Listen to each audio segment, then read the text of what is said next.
East, Abu Anudua Federal Constituency, River State. I want to get his words. He said personal matters that was envisaged, he says, by the people who drafted this constitution. And I want to quote him. The implication is, if the word personal is removed, Islamic law would have broader implications. The word personal was put there for a reason. Let's talk a bit about this whole conversation about Islamizing the country with our population and our dynamics. You know, is it possible that someone can sneak this in at some point and force all of us under some sort of regulation that we do not ascribe to? Is it possible that this can happen in this country? It is possible, and don't be deceived. It's going to happen. It is possible, and don't be deceived. It's going to happen. It is possible, and don't be deceived. It's going to happen.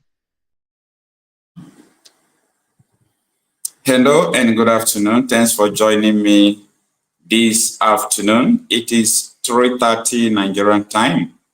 Hope you are doing fine. It's been a while. We have not been online to talk about the state of our nation.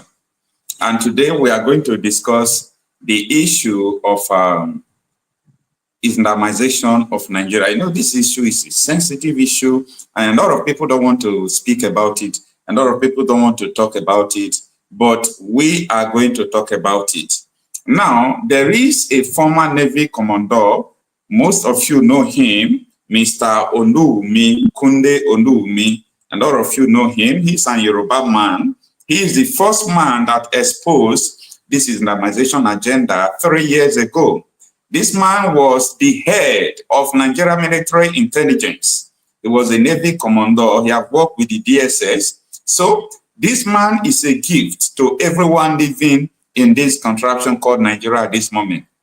Mr. Kunde Onumi is a gift to us because this man is only man who have been in military intelligence, who was a Navy commodore, who has been with the DSS, but this man still speaks the truth.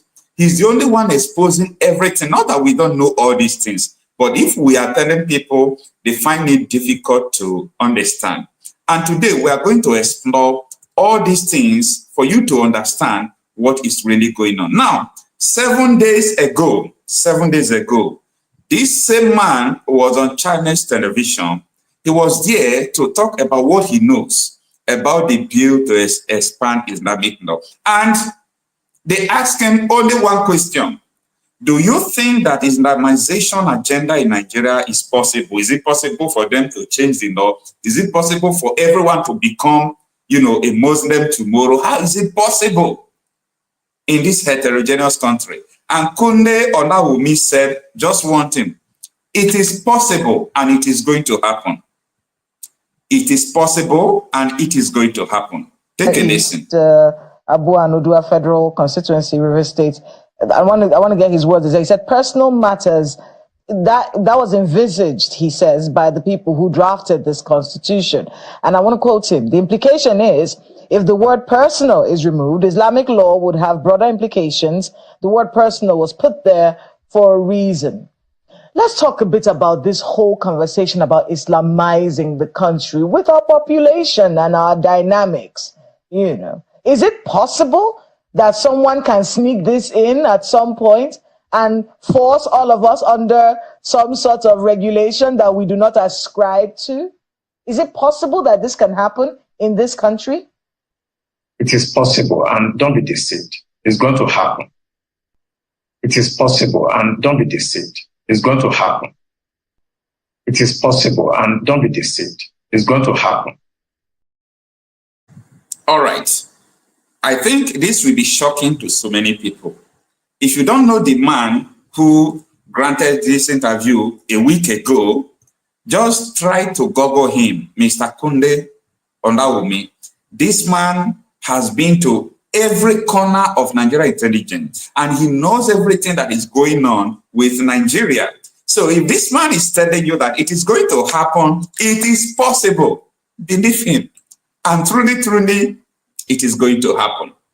Now, there is something that, I was discussing with one of my friends from Adamawa State. We were talking about the issue of all this problem we are facing in Nigeria. And he told me one thing. He said for him, Nigeria is supposed to be one, Nigeria is supposed to unite. I said, okay, no problem. If you said for you, Nigeria is supposed to be one, please enlighten me.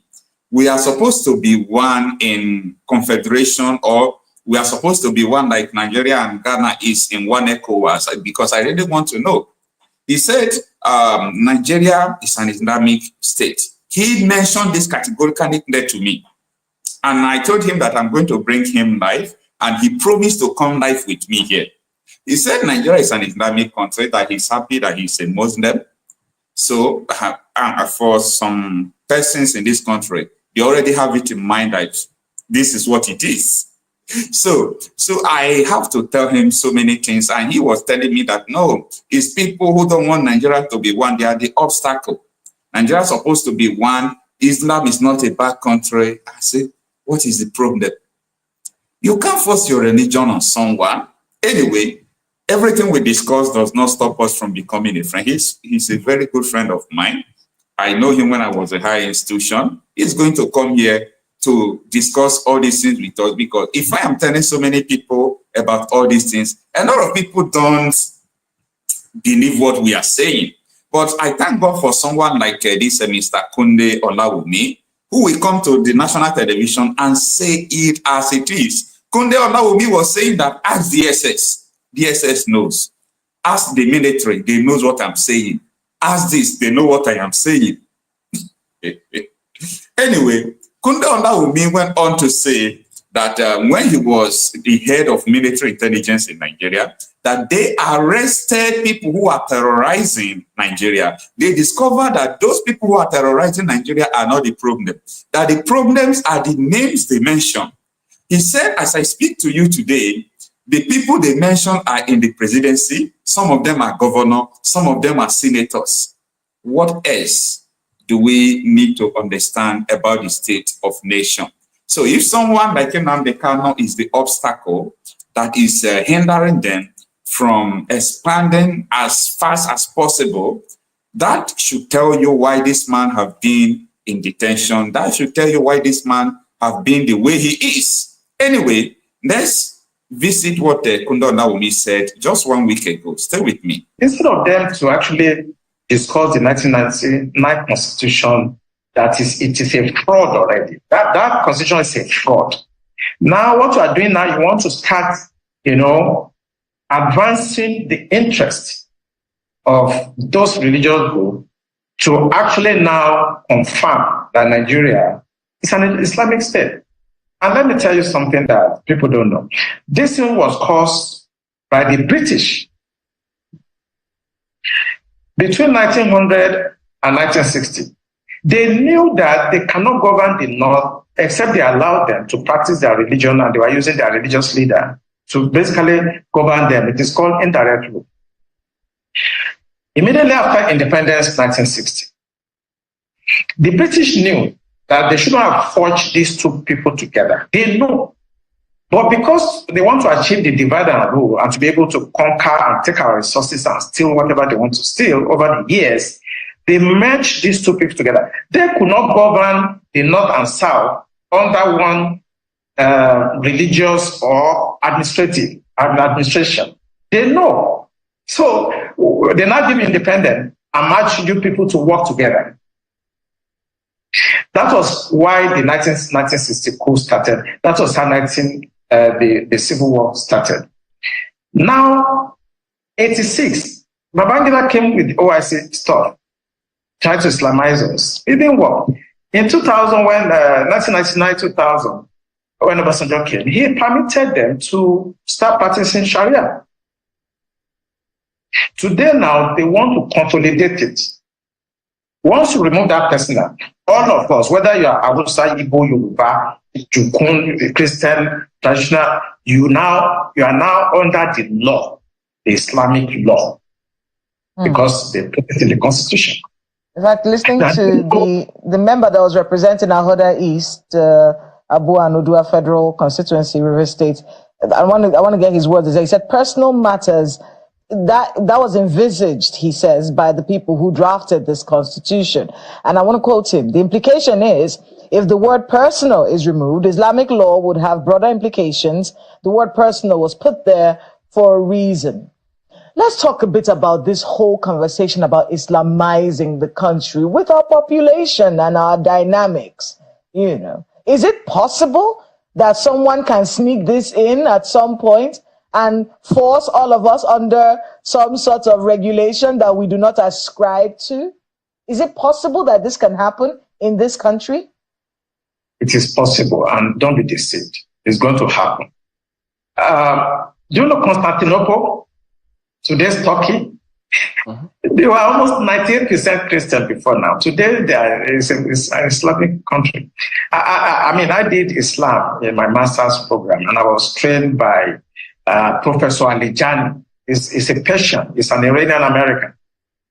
And I scored A. That's excellent in Islam. So I know them. It may take them 1,000 years.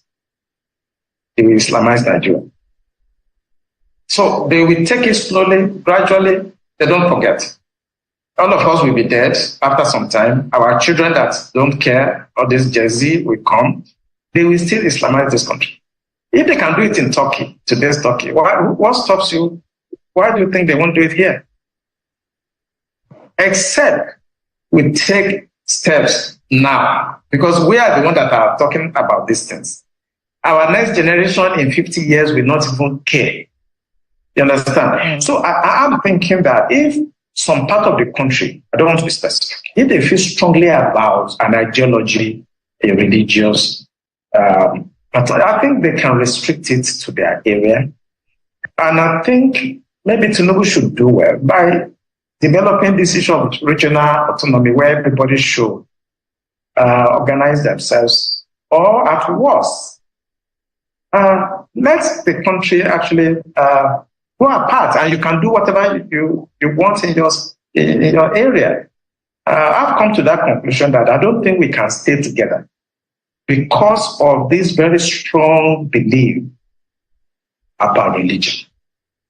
So it's either we stay together, or people should mind their religion and stay where they are and practice what they want. Imposing it on others is wrong. I study Islam, and I don't want to talk blasphemy here. If I start talking about Islam in the next 3 hours, we will not live here. No, we don't want you to talk blasphemy either.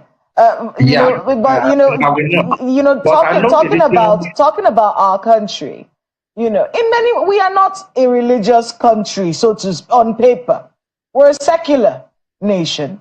What kinds of conversations should we be having with the Nigerian people, especially the younger generation, about how to ensure that we remain secular, where you can practice your religion in any part of the country that you please without imposing your views or belief systems on any other person? What kind of conversations should we be having, and what should our lawmakers be thinking at the back of their minds? At least they've made the first step, which is dropping this bill and ensuring that it doesn't go through. But in subsequent conversations that you said will inevitably come up, what should we be doing as a people to ensure this doesn't happen?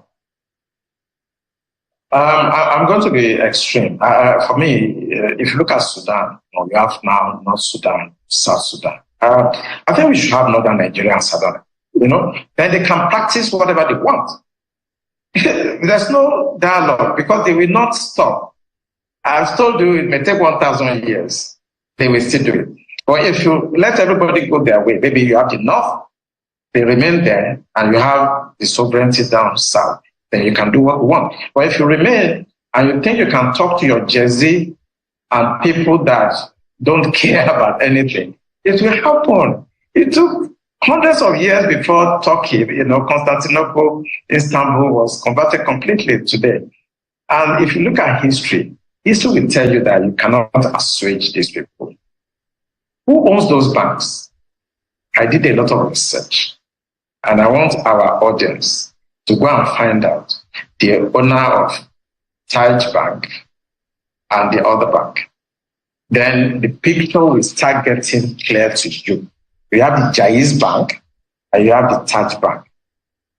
It is an open source information. Go on the internet, the board of directors, you will see the shareholders. I don't want to mention them on national television. Go and do your research. And you're beginning to understand. You begin to understand what I said, that people have been sponsoring terrorism because they want to Islamize Nigeria. Now Tinubu has come, and it's a little bit very hard on them. That section, the kinetic approach is failing. So they are now trying to bring it through the constitution, want to legalize it.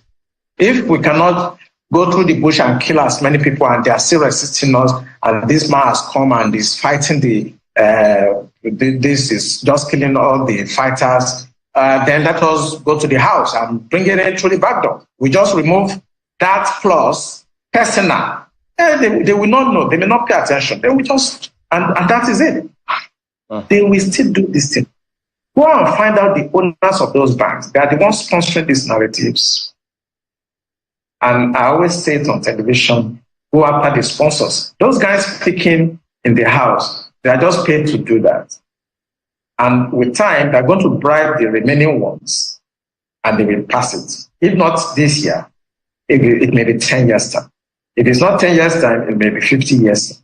They are going to Islamize this country. But I think the solution, what we should be discussing with people should try to understand we are not the same people. The North and South are not the same. The British understood. That's what they are doing indirect, and they deliberately merge us so that we can continue to fight like this, and they can continue to take our resources away. Speaking about the British, there are several theories out there in terms of all of this Chatham House moves and why our leaders always go to the West before elections. Do you think that the influence of the British about this particular matter and more is significant? Has it waned? Is it still growing? What should be done about it? No, what the British did is just like what the Belgians, the other, like the French, is the same method. All right. Good afternoon, everyone, for those who are just joining me now. We are talking about the Islamization of Nigeria. If you have been following me on my program, you would understand my analysis, because we bring out information, first-hand information from no matter who is holding that information, and we always bring it to people. Unfortunately, people see us as, just a blogger who is not a lawyer, he's not a policeman, he's not this, he's not that. His information should not be taken seriously. But I thank God for someone like this Yoruba man, Mr. Kunde Ondawumi. Ondawumi, for some persons who don't know him and who are just joining us now, Ondawumi is a former Navy Commodore. He's the #1 military intelligence unit agent in Nigeria before. He has worked with the Department of State Service called DSS. That is why what he's saying it boldly. And if, like his previous interview, he was saying, go and ask DSS. They know what I'm talking about. Go and ask the presidency. They know what I'm talking about. Go and ask the army. All of them knows what I'm talking about. They want to Islamize Nigeria. This is what he said last week. He said you should go and ask Tinubu, go and ask army, or go and ask DSS if he is lying. That he is not, he was #1 military intelligence. He has worked with the DSS. He has worked with virtually all the whole agents in Nigeria, and there is nothing you will tell him about it. He said, if it will take 10 years for them to Islamize Nigeria, they are going to do it. This is just the exact word he said. They are going to do it. If it is going to take 10 years, they are going to do it. He said the only solution, listen, I understand that you must have understood what I'm saying now. He said the only solution is that the North and the South must be divided. that British knew about this thing. That is why Nigeria, the northern Nigeria, they were unable to rule it, and they amalgamated everything. This is what Kunde Onawumi is saying. Is Okocha still lying? What Okocha was saying before, is this still propaganda? Now, I want to repeat this. It's just 58 seconds. They asked this man, there is a purpose why I'm bringing this to you. This interview is about 7 days ago, right? But there is a reason why I'm bringing it to you. He said something. He said, Nigeria must be Islamized. Listen. East, Abu Anudua Federal Constituency, River State. I want to get his words. He said, personal matters that was envisaged, he says, by the people who drafted this constitution. And I want to quote him. The implication is, if the word personal is removed, Islamic law would have broader implications. The word personal was put there for a reason. Let's talk a bit about this whole conversation about Islamizing the country with our population and our dynamics. You know, is it possible that someone can sneak this in at some point and force all of us under some sort of regulation that we do not ascribe to? Is it possible that this can happen in this country? It is possible, and don't be deceived. It's going to happen. It is possible, and don't be deceived. It's going to happen. It is possible, and don't be deceived. It's going to happen. All right. Who is deceiving you? I want to ask you, you're watching me. The question I'm asking you is, who is deceiving you? Is it your political parties that are deceiving you? Is it because your brother is a senator that is deceiving you? Here is Mr. Kunde Onawumi telling you that do not be deceived. It is going to happen. Do not be deceived. They are going to Islamize Nigeria. This man that is telling you this, right from the time of Yaradua, he has been in the Nigeria security agent. God is keeping him alive for a purpose. He is telling you it is going to happen. Don't be deceived. But the question now is, if this thing is going to happen, if it is going to happen, what is the solution? What is the solution? Remember where Barrister Marcel was saying that nobody should say that Nigeria is not negotiable. These people are the one who knows the truth. It's unfortunate that the poor masses don't know the truth. Wazika was agitating during Obasanjo. A lot of people were agitating. So now that you have arrested, you come down Wazika that time. Nnamdi Kanu came up. Now that you have arrested Nnamdi Kanu, Simon Ekpa is there. I think this data from Ned Nwoko was telling you that even if you arrest Simon Ekpa today, another Simon Ekpa will come out. So the issue there is that address all those issues. The reason that can negotiate with him and allow him to continue with his agitation. If he meets the criteria of being having his own Biafra, so be it.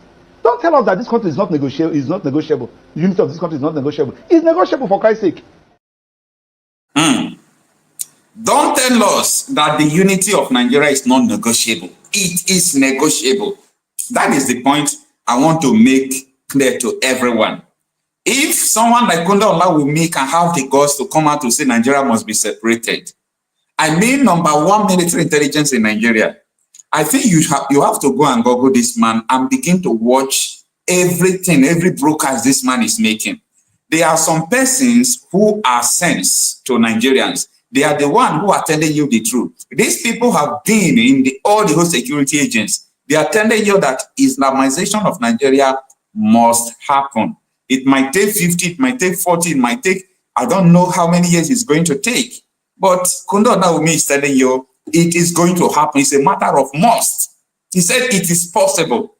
So, and he used one word that I like so much. Do not be deceived. I don't know who is deceiving you, but it is going to happen. Now, I want to bring you back to 2021 because mainstream media in Nigeria, they are very dangerous. They are doing us a very dangerous harm. Now, in the year 2021, how many of you knows the reason why United Arab Emirates released the names of terror sponsors in Nigeria? In September 15, 2021, sorry. September 15, 2021, go and Google it. September 15, 2021, United Arab Emirates released the name of people who are sponsoring terrorism in Nigeria. And this is what they said. They published it to Nigerians and said, these are the people financing terrorism in Nigeria. I bet you up to today, the federal government swept it under the carpet and no one talks about them any longer. And someone is here trying to tell me that we have a country. No, these people have a mission. And that is why Tinubu said, if I fight terrorism, they are going to kill me. Who want to kill Tinubu, the master strategist? That is all about this Islamization agenda. Before you ask me a question, go and ask the former head of military intelligence, Olawumi. Before you said Okocha is biased, go and ask this man. Let him lecture you. You heard him say that there are some things he's supposed to say online, but people will say he's blaspheming. He studied the Islam and he got A's. This man is a lecturer in Novena University, Okume, Kwande in Delta State. As I speak to you now, he has been to almost all parts of Nigeria. There is nothing he has not. He was former Navy Commodore. This man knows everything he's talking about. And someone who don't know anything will come out to tell you that let us fight to keep Nigeria one. Listen to this man. Before you ask me a question, ask this man. So stop asking me about all this kind of issue. Listen to people who have been in the military, who have been in the DSS, who have been in the Navy, who have been to everywhere. This man never ceased to come and honor interview. He honored interview 2021. Nigeria was shaking when he honored the interview. Now, the reason why he honored the interview 2021, he never knew God will still keep him alive up to today. He was ready to give in everything just for people to know the truth. Because in that 2021, let me show you what happened in 2021. So many of you did not see it. Mainstream media did not show it. But let me show you right now.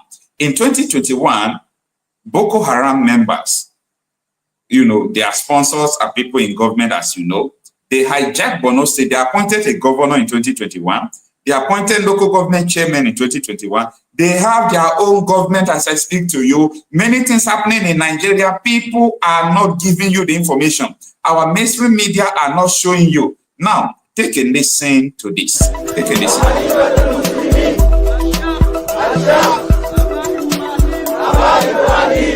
On Tuesday, July 6, 2021, there were reports of Boko Haram and Islamic State of West African Province allegedly appointing a governor for parts of Borno State. The governor appointed, identified as Abakaka, will be the governor of Tumbuma with jurisdiction over Mate, Abadam, Kukawa, Magumeri, and other areas of the Lake Chad region.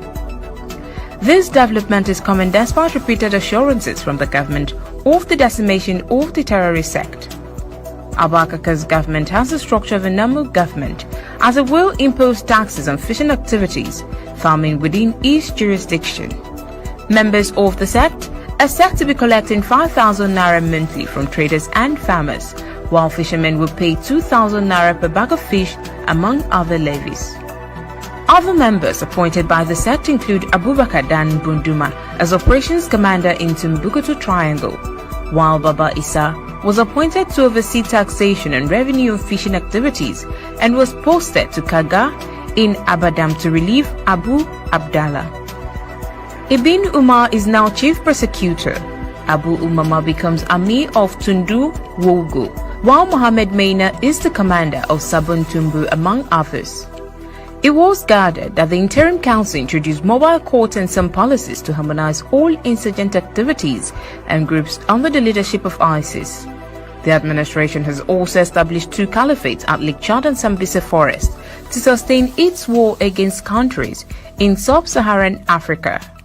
Barrister Mike Ejiofor is a security expert and former director with the Department of State Services. Speaking with him to ascertain the security implications of this horrifying development, he said, the president is buying Super Tucano, he's changing service chiefs. That is not the solution. We are looking at the wrong side. It's not kinetic. It's politics. Are you ruling out kinetic altogether? I can't rule out kinetic because it's a spectrum. It's a spectrum, you know, so you can't rule out something. But the center of gravity is what they should look at. And what is it? I'm saying it on this channel. It is the sponsor of Boko Haram and bandits. And speaking about the sponsors, I was surprised at the tremendous amount of information had by DSS. I was shocked. We in DI, I was in Defense Intelligence Agency, and when they were forced to bring out the files, I was shocked. They have so much information at DSS presently as I'm talking about what I'm talking about. They have. But you see, if a fish is going to get spoiled, it's going to start getting spoiled from the head. The DSS will not do anything except the Commander-in-Chief's body language shows that this is the direction I want to go. That is where the problem is. The DSS has tremendous information. By the time 2023 is here and somebody take over and wants to undo some of this evil that I've seen in this country, you'll be surprised names that the DSS will bring out. They have the information. There's nothing I'm going to say here that they don't have. The defense headquarters have the solution for the kinetic aspect. They do. The sponsors of Boko Haram and the bandits are the problems. And defense headquarters, the army headquarters, the naval headquarters, the air force cannot do anything about that. Buhari has to do something about that. Why people should be praying for this man is because right from the time of Buhari, this particular clip you watch now was made in 2021. This particular clip, he made it during Buhari tenure. So this man did not start speaking when Tinubu became president. He did not start speaking from last week's interview that I showed you earlier. This man has been saying all these things. This man has been leaking secrets. And the reason why I love this man's exposition is, if he is talking, he will tell you that I was there, I saw the file. He said he saw the file in the DSS and he was shocked. Then why is it that DSS is not acting on those things? That is to tell you that everything is a calculated attempt to Islamize Nigeria. I believe what this man is saying, if you do not believe. If you do not believe this man, I don't know whom you are going to believe again. Because this is a man who have occupied in the office, have seen the kind of people who are sponsoring Boko Haram. This man said that they are in Aso Rock. Some of them are governors today. Some of them are in the Senate today. And that is why when you talk about regional government, they said no. Talk about amendment constitution for referendum, they said no. Only option they want to do is to conquer. And it's not going to happen. And that is why you see someone like Nnamdi Kanu is the only obstacle. The only obstacle holding them not to expand to the south and the south is Nnamdi Kanu. And that is why the man has been in detention. And I am using this opportunity to educate Southeastern politicians. I don't want to use derogatory words, but it's important they understand what I'm talking about, because at the end, it is you people that are going to suffer it. The earlier the Southeastern politicians realize what is in the play and begin to oppose this, so that everybody will go to anywhere you want to go.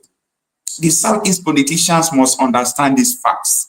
They must understand that Nigeria is not one, according to Nobu. Olubi says the only solution he offers to this is that Nigeria must be divided. He said it, I'm not the one that said it. The only solution is that Nigeria must be divided. And they asked him, what do you think?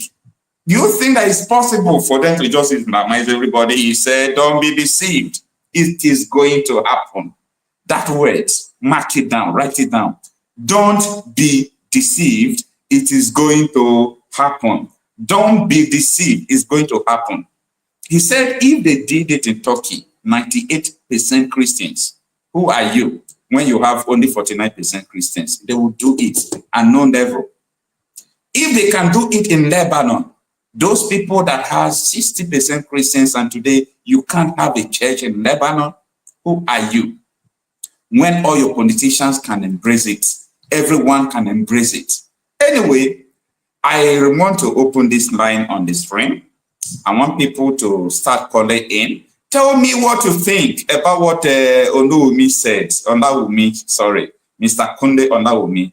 If you have listened to what he said, talk to me. Tell me, what do you think about what he said? Give me a call. I'm waiting.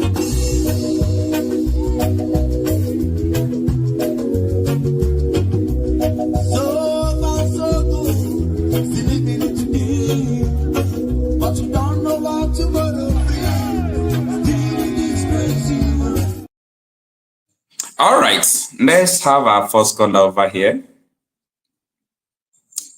Hello, good evening. Please lower the volume of your YouTube over there so that we can hear from you. Okocha, my brother, God bless you. Okocha, lower the volume of your YouTube over there. Please, can you off your YouTube so that we can hear from you better? May God bless you, my brother. May God bless you. God bless you. God bless you. God bless you. God bless you. Thank you, sir. Good evening, sir. Please tell us your name and where you are calling from.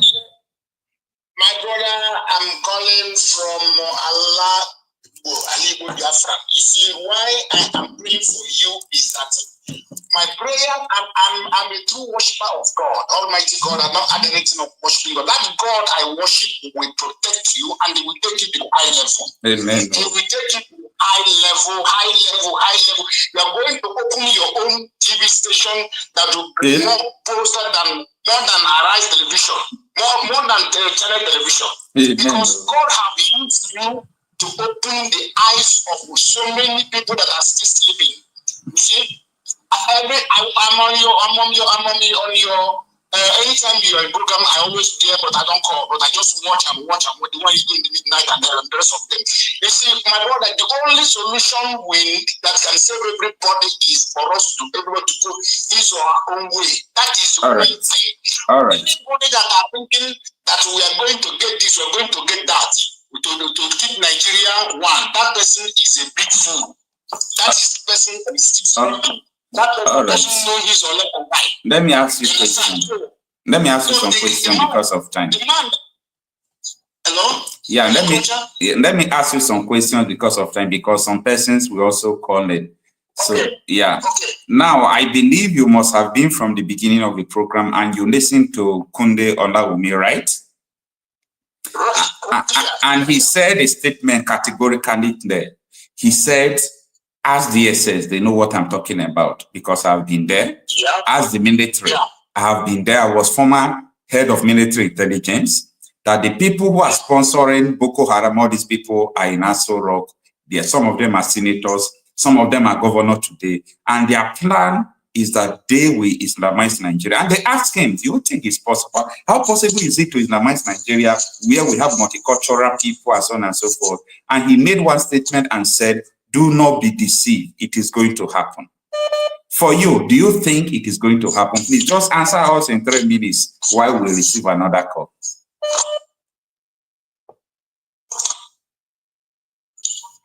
Are you there? Okocha, are you hearing me? Hello? Yeah, I can hear you now. I hope you get my question. Yeah, hello? Hello? Can you hear me? Hey, please, you are listening to your YouTube, eh? We can't. I get your question. Okay. You have to. Your question is about the. Hello? Yeah, I can hear you. Off your YouTube so that you can flow. Off your YouTube. Hello? Off your YouTube. I cannot hear you again, my God. Off your YouTube. You can hear me. Off your YouTube.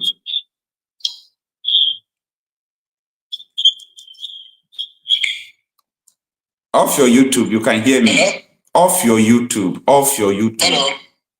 Off your YouTube. Hello? Oh my goodness. Hello? Anyway. Hello? Maybe we can get the caller back again. Please, if you call in, kindly off your YouTube, because if you are listening today, listening here, we cannot hear you. Hello? Hello? Yeah. Off your YouTube so that you can hear us. You can't hear us if you did not off your YouTube. I already off it, my brother. Okay. Okay. You asked me about the descent that God had told to come and open the eyes of Nigeria, Sabi? Yes, he said something that this Islamization agenda, that it must happen. He said it categorically there. Don't be deceived. It must happen. Do you think it's possible for it to happen? Yeah, I believe that it's possible to happen if Nigeria remains this way it's going now. Okay. If we are continue believing that Nigeria will be one, 100% it will happen, because the man opened the eyes of everybody. He said it clear that even the sponsors, some of them are governors, some of them are in the Aso Rock. So what else do we need? Everything they need. They have planned this thing that nobody can stop. Look at what happened in the House of Rep the other day. Yeah. You see? So actually, my brother, what this man said is nothing but the truth. It is going to happen, and more than what they plan, because nobody is ready to challenge them. They have everything in their hands. You know? So, but the only thing that will stop them, you have said it all. It is our leader, Nnamdi Kanu, who from the beginning know what they want to do and block them. That's why they're still holding him there. You understand? So the only solution that would make these people not achieve what they are planning is for the Biafrans to go, Oduduwa go, Arewa, if they want to go and they want to name with them, let them do anything they like there. That is the only solution, my brother. Thank you and God bless you. All right, thank you so much. I really appreciate your time. God bless you. Let's have another caller. Thank you. Bye-bye. All right.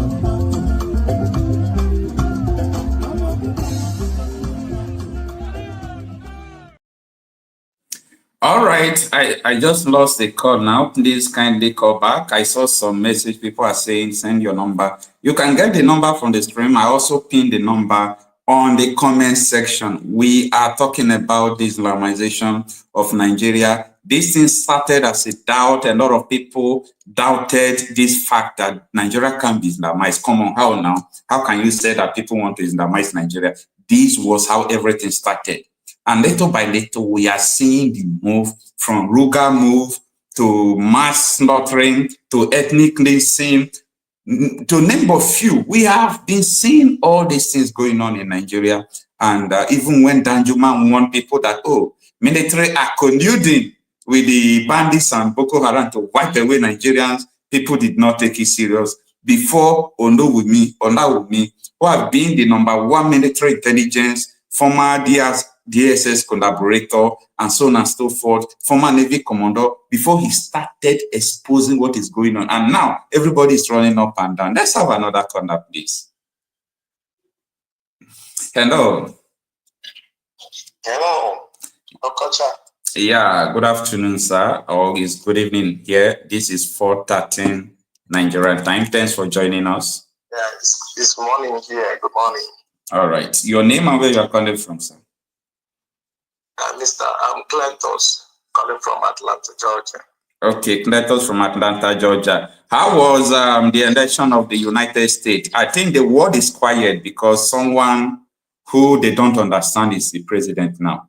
He's the best man that can help everybody. I tell you, that is the man the world needs at this moment. Yes. But people want to understand the facts. One of the president that will help. So everybody knows that. All right, let's leave America. Let me ask you a question.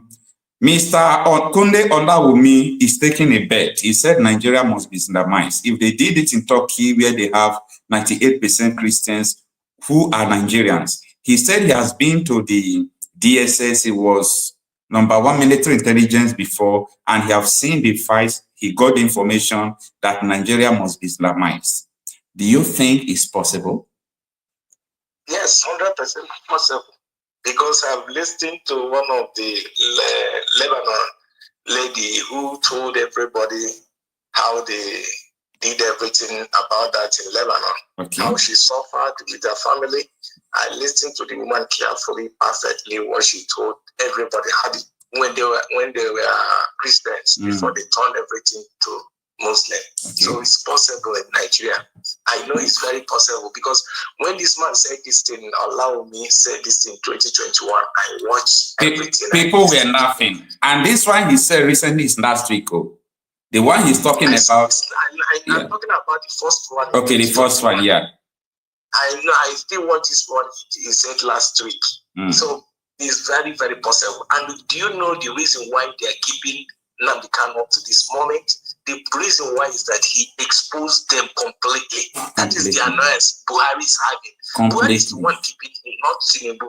Buhari is the one keeping him up to this moment because Buhari never expected somebody like that to come and expose all the whole agenda they have already kept under their watch. So now this guy just came and exposed every bit of all their fights. Everything was at Nigeria at large. So that is the reason why, up till now, the annoyance and the pains is still torturing them, is still paining them, how this thing happened. So Nnamdi Kanu made everybody to know what is going on in that nation. That is why, up till now, Buhari cannot forgive him. I'm telling you the truth, he cannot forgive him. The pains to the Northerners, the pains is still there because they never believed. That is why they call him a witch, a wizard, whatever any name they want to call it, because they never expected that this thing is going to happen. Now they can open everybody's eye, including you and me, that he's the one that made it clear for us to know that these people are coming. And everything he said didn't come to pass. Everything came to pass. Everything. So that is why that is why the thing is hot in them.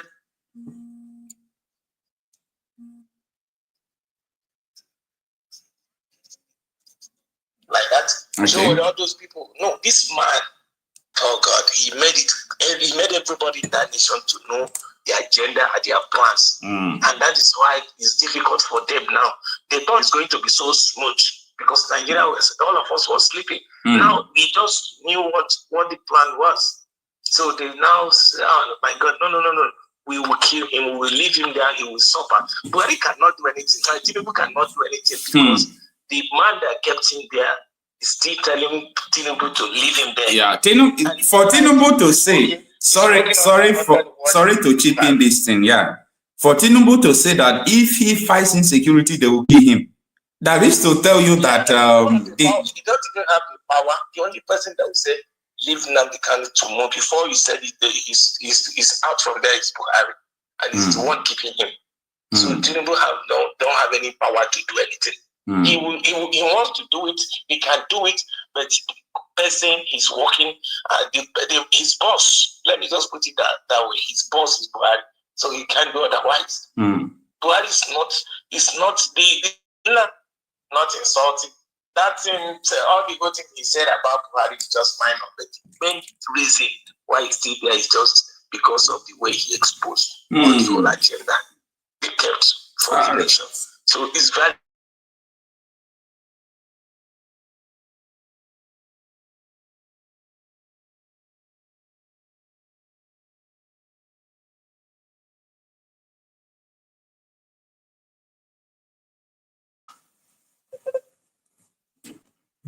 All right, are you still there? Okay, we lost the call. Let's have another call.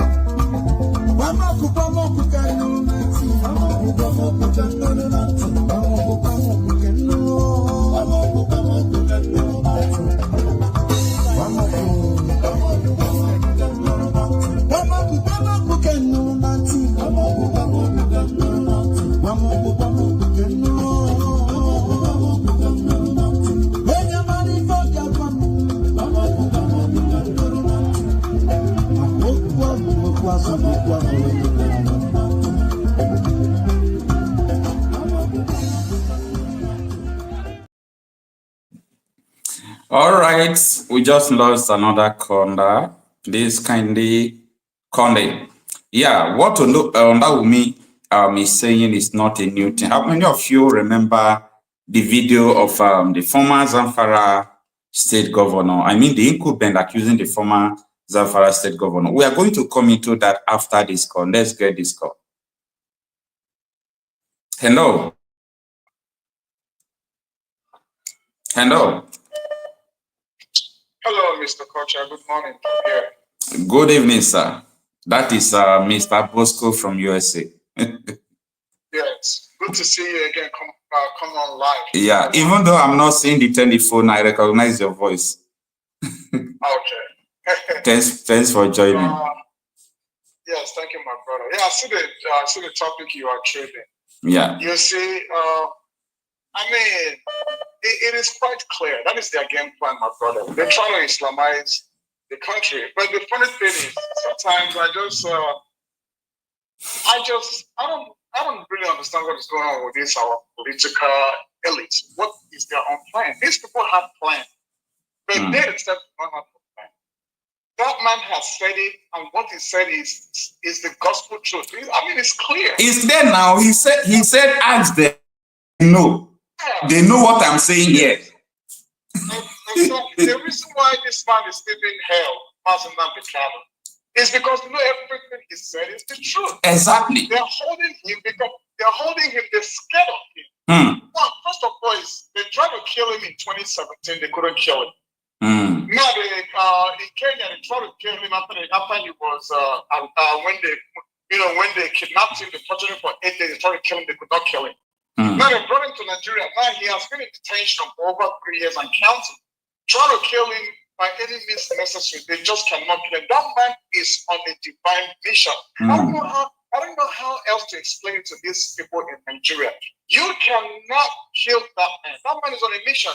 And the funny thing, what he's trying to do is for the betterment of everybody in totality. Even the Fulanese themselves. Not the terrorists I'm talking about. So the truth of the matter is what that man said is the gospel truth. But the funny thing, one thing they cannot do without their so-called Islamization, it cannot happen in the Eastern part. Eastern, that's where I'm concerned. That Eastern is the Eastern. And that is where Nnamdi Kanu becomes the obstacle. And that is the reason why they are holding him up till now. True that. And let me tell you, there must be a whole lot of exposition based on what Nnamdi Kanu said on the Islamization. And now this is somebody who has a very high rank in the Nigerian military, though retired. He said something. Yeah, there is an article he published. Sorry to intrude. There is an article he published. This man, he's an associate professor in University of Ogun, Delta State, in my state. I saw one of his articles where he said nobody can question him about what he knows because he's going to talk more. Can you imagine? That is the reason why, upon everything has been saying, have you ever seen army officer or DSS coming to television to say he's lying? Because he said, I will say more. Exactly. And my brother Okocha, one good thing about this man is, even though he said his grandmother is a Muslim, he himself is a Muslim. But he do not subscribe to the Islamization exactly. of these terrorist people. Exactly. You know what I'm saying? So that is to tell you that there are some Muslims and there's do not that why there are some who are fighting so hard. They're fighting so working day and night. And sometimes I know they did that in Turkey and some other country, but when it comes to the issue of Nigeria, especially listen, Okocha, I have to specify what in the East they cannot do it. It's not even possible. Yeah. They cannot do it. They can't. So the truth of the matter is, yeah, they can. So the truth of the matter is, the earlier this people understand that we are not one people, what we are asking for is very simple. Yeah. A referendum, peaceful referendum, let everybody come. Let us vote. Let us vote a referendum. Somebody came and said a long time ago and said, if we vote for a referendum and the people who chose to be part of Nigeria, anything that has to concern Biafra is out from it. He's gone. It's a challenge. And he also told Nigeria, in one of his broadcasts, he told them, listen, we will give you guys oil for free. We'll pipe this oil in the whole West Africa. We just want to be free. Just leave us alone. Leave us alone, the Easterners. We will give you oil for free, but we do not want to be part of you. He has said everything that needs to be said. So the truth of the matter is, my brother, is the only solution to that contraction is what? Disintegration. Onaomi said so. I don't know whether you listen to him when he says so. I listen. He said the only solution is there must be separation. Yes. Yeah. Yes. He said it loud and clear. Yeah. What he said 3 years ago, he came back with I think a few days ago, whatever. Yeah. And then he repeated the same thing. That is to tell you what that man said is nothing but the truth. But still, we are still adamant, thinking that Nigeria is going to work. And you listen to someone like Peter Obi walking around, kneeling down, eating rice and noodle and eating all this their food, kneeling down. say he wants to make a better Nigeria. I told him, okay, if you want a better Nigeria, go to the north and rule them. We don't need you in the east. We want referendum. We want outright. We don't want to be part of Nigeria. So he can go in the north and rule them. We don't want anything to do with Nigeria. For over 100 years, it did not work. Is it Peter that's going? 2,000 people cannot do it. If you know the angel coming, cannot work. The country cannot work. Let everybody go and develop on their own pace. There are so many countries in Europe that are less than 500,000, less than 1 million. They are all doing very well. Look at Iceland. How many people is? What's the population of Iceland? What's the population of Denmark? These people are doing so well. If we want to divide the country to 20 places, let everybody go their separate ways. We, the East, we are out. We are not part of the culture. That's all I wanted to contribute. All right. Thank you so much, my brother. Thank you. Nigeria is irredeemable. It's irredeemable. Thank you so much. Bye-bye. East, Abu Anudua Federal Constituency, River State. I want to get his words. He said personal matters. All right. Let's have another caller. Hello. Hello? Yeah. Good evening, madam. Yes, Mr. Okocha. Thanks for joining us today. I really appreciate. Thank you. We should be thanking you for what you do. Thank you so much. You are a blessing. Thank you so much. I think I can introduce you if you refuse to introduce yourself. Okay, please do. That is Madam Origin from US. Yeah. If I'm not mistaken. You are right. I made this, this matter, I made it part of my job. I have added it in my job list because, an average Nigerian, including me, I used to be, the people I'm going to talk to now, I used to be them. I used to, not care. I believed I was in a country. I know Nigeria is crazy. We all love, that Nigeria is drama every day. We just brag about it that, oh, Niger, hey, I've been Niger and all that. But not up to 2 years, I stumbled on a few information and I began to research. I was shocked. I was scared. If I tell people, I now made it a point of duty to research, to know. And what I'm seeing, my dear people, indigenous people that are inside this contraption called Nigeria, you should be scared. Because what we are sitting on, like I told you, I used to be you. I used to, feel that, how, they want to, for the last 100 years, they want to Islamize Nigeria and they can't. The issue is they have. It is only to remove that word, to remove the word personal. This is, people like Pa Adebanjo, wherever you are, God will continue to bless you, strengthen you. I hope you live to see the people you love delivered. Because he was one of those that were adamant that thing they called constitution that they gave to them to use because they clamored so much for democracy. They want army to go.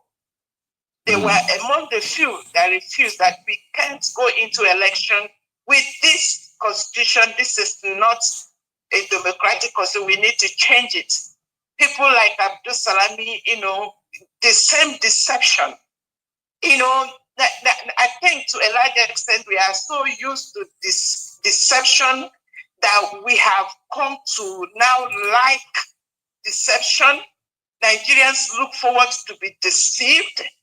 Nigerians don't have any issue being deceived because I think they don't want to face reality. All right, ma. I want to ask you one question, ma. I want to challenge you on this while you respond to it before we receive another caller.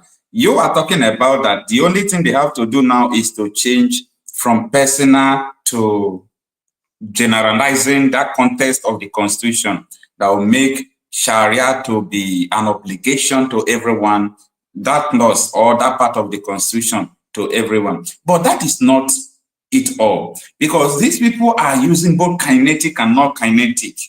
You see, like people from Southern Kaduna, people from Benue, you see their houses, they sack their villages. Like Southern Kaduna is a Christian-dominated area, they sack them, they kill them, they do all sort of things, and nobody is talking about it. And this thing continues, it's still going on. As I speak to you, it's holistic. It's not only in the northern part of the country. People are being killed in the south, in the southeast, in the southwest, everywhere, even in the community where I came from. All these things are going on. This is not only about changing the Constitution. These people are advancing. What do you think that is the ultimate solution? Or are you agreeing to what Nnamdi said, that only disintegration to divide Nigeria, that is just the solution? Do you believe that? Absolutely, absolutely. The whole nation is already captured. Who is talking? What I mean, why I am using, why the whole nation is captured. The only reason why it's not bold is because there is still that clause. Now, let me tell you, they already have the whole arm of the government, hijacked. Show me which part of it. Do you think it's Akpabio is gone? It's not him there. Yeah. So there is no arm of the government protecting the people.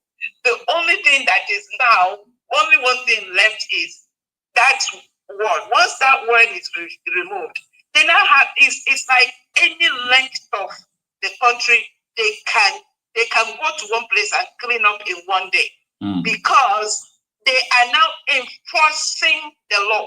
They are enforcing it. The only thing holding them is that word, personal. Once it's removed, they already have all the armory. They're everywhere. When you talk about unknown gunmen, who are the unknown gunmen in the East? When you talk about ISWAP, they are all over the place. It's just to remove that word and now enforce it generally.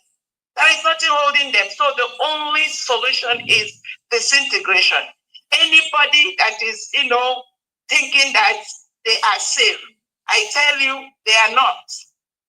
At all. Thank you so much, madam. Thank you so much for your time. It's so unfortunate, but we must continue. Nnamdi said something that Nnamdi said that he's afraid that these Gen Zs, these current children nowadays will not be able to resist what will come in the future. That Islamization must surely happen. But I think he means sorry, I don't want to jump in here, but I don't want to lose this thought. The scariest thing is that we talk about Turkey, we talk about Lebanon when they were 98% Christians and they are Islamized. And those places, when you look at them, there's a level of civilization. Now, come to think, look at what they are doing when they are not fully intact. Look at the level of mayhem. Look at the bloodshed across the nation. Now, can you imagine when they are now to enforce a law that they have enshrined? When they remove that word personal, I'm just worried. I'm worried because I like I told you, I make up my mind, because when you are awake, stay awake. When you know what is going on, don't vilify or be angry at the people that are not awake, because they don't know. I try to call people, ask, and the level of everybody is scared. They can't say anything, and they don't even want you to talk to them, because it's like somebody is behind them listening. So I pray that this, as fast as we can, we get this thing dismantled. And thank you so much. Thank you so much. Thank you so much. All right, thank you, ma'am. Thank you, Mr. Mr. Okocha. Thank you. God bless. I really appreciate you, man. All right, let's have another countdown.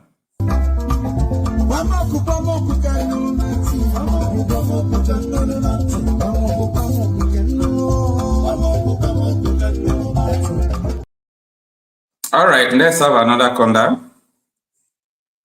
Hello. Please, can you off your YouTube so that we can hear from you? Okocha, good evening. Yeah, good evening, sir. Your name and where you are calling from. You didn't keep my number. It's a for I sent you my Commodore's this thing in Channels TV. His interview in Channels TV. Exactly. I know who is talking. It's only way you did not introduce yourself, I will introduce you. So that the listeners will know who is talking exactly. All right, Mr. Gunofo. I sent you my retired Commodore's tape to summarize all these things that is going on in Nigeria. I said I only sent you that tape, and they were after him. They wanted to cut him down. We both left at the same time. So that's why I sent you his video from his interview in channel. What started coming after him. Yes, I saw it, and I'm working on it. Now, I just want to tell you something. This plan these people have, it did not start today. According to my Commodore that you had this interview. Yeah. That was the reason why they eliminated Obadiah. They eliminated Ghana. If Ghana was alive, the Middle Belt wouldn't have been ravaged like this. That's why they took out Ghana. They tried to take out the strong men that would defend their area. Obadiah and Ghana was the people that were going to stand up for the Middle Belt. They first of all took them out. They took them out. Danjuma, G.Y. Danjuma is the retired military man, but he does not have that so much recognizance in the Middle East. In the Middle Belt, sorry. Okay. So he does not have that. He's a popular man, he's a retired military general, but he does not have foot on ground. Okay. Ghana would have been their contact. Ghana would have been the foot on ground for these men. If Ghana was alive, I will tell you that the Middle Belt won't be easy to be run over like this. That's why they took him out. They knew. They tried doing that to the east. That's why they wanted to take up Marcel Nnamdi Kanu. They went to his house as well to take him out. That was the plan. When they take out these major people, it will be very easy for them to dip their Quran in the Atlantic Ocean in the south. But they succeeded with Ghana. They did not succeed with Marcel Nnamdi Kanu. They went as far as kidnapping Marcel Nnamdi Kanu. There was another person representing to replace Marcel Nnamdi Kanu in the person of Simon Ekpa. You see why it's difficult for them in the southeast? And they are fighting tooth and nail to make sure they also take out Simon Ekpa. So this plan has been there. Marcel Nnamdi Kanu saw it and was shouting and was screaming. Now what I want to say is that I'm very sorry to say this. I'm going to insult Nigerians today. No, don't insult them, please. Don't insult them. No. When I say insult, does not mean I'm going to insult them as far. I'm going to tell them something that will pierce a needle in their hearts. Every Nigerian, especially the youth, listen. You people, the more you keep wasting your time waiting for election and waiting for politics and waiting for, the more you keep wasting your time, the more these people keep eating deep inside you like cancer. They will not stop. The only thing that will stop them is revolution and splitting that country into different parts. Anybody that is listening to this thing today, I am a retired naval captain. I was one of them. I know what I'm telling you. An insider, just as I posted for Commodore's interview. Anybody that's an insider, especially we that work with this special force, secret agent departments, we know all these things. We are telling you people every day, we are screaming revolution or split that country. If people will keep waiting for politics, you're wasting your time. They have hijacked everything called politics in Nigeria. They have hijacked everything that will bring any good leader in that country. Even the good leaders cannot do anything when they get there because the so-called constitution has chained all their arms and their legs so they can't do nothing. I wanted to insult people, but I will respect the presenter of this thing, because let it not be that I insulted the people in this program. But I'm advising you people, rise up. You should rise up. If you don't rise up, you will all die one after the other. I'm repeating the same thing to you, why that said. You will all die one after the other. That's all I have to tell you. Okocha, keep up the good work. God bless you, my brother. Thank you so much, sir. Thank you so much. I really appreciate your time. This is so pathetic anyway. Let's have another corner.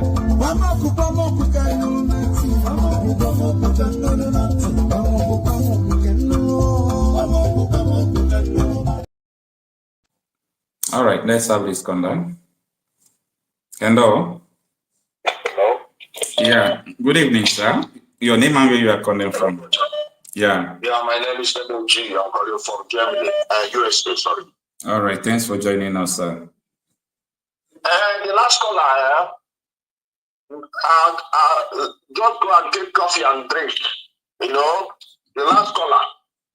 You know, it's easier for us, for we people that are outside Nigeria to make noise. To insult people that are in Nigeria. When he was talking as if when they give him AK-47 now, he can be able to, if anything has started happening in Nigeria now, can he voluntarily take his ticket and go back and fight? Look at the way, you know, when people call him like this thing is serious, I know. Since when I saw the interview, Okocha, I was like, I tried to go back to know if it's a new one or the old one.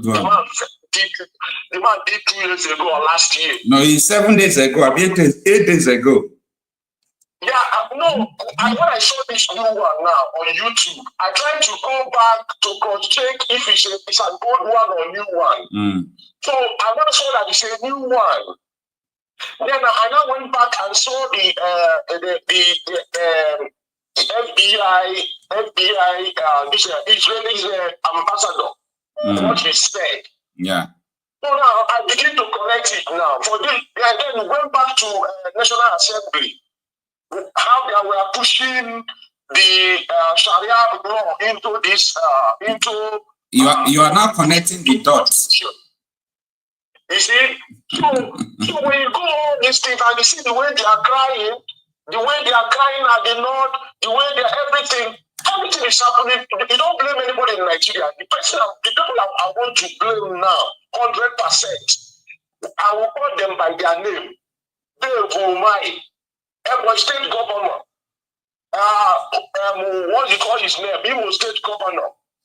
Okocha.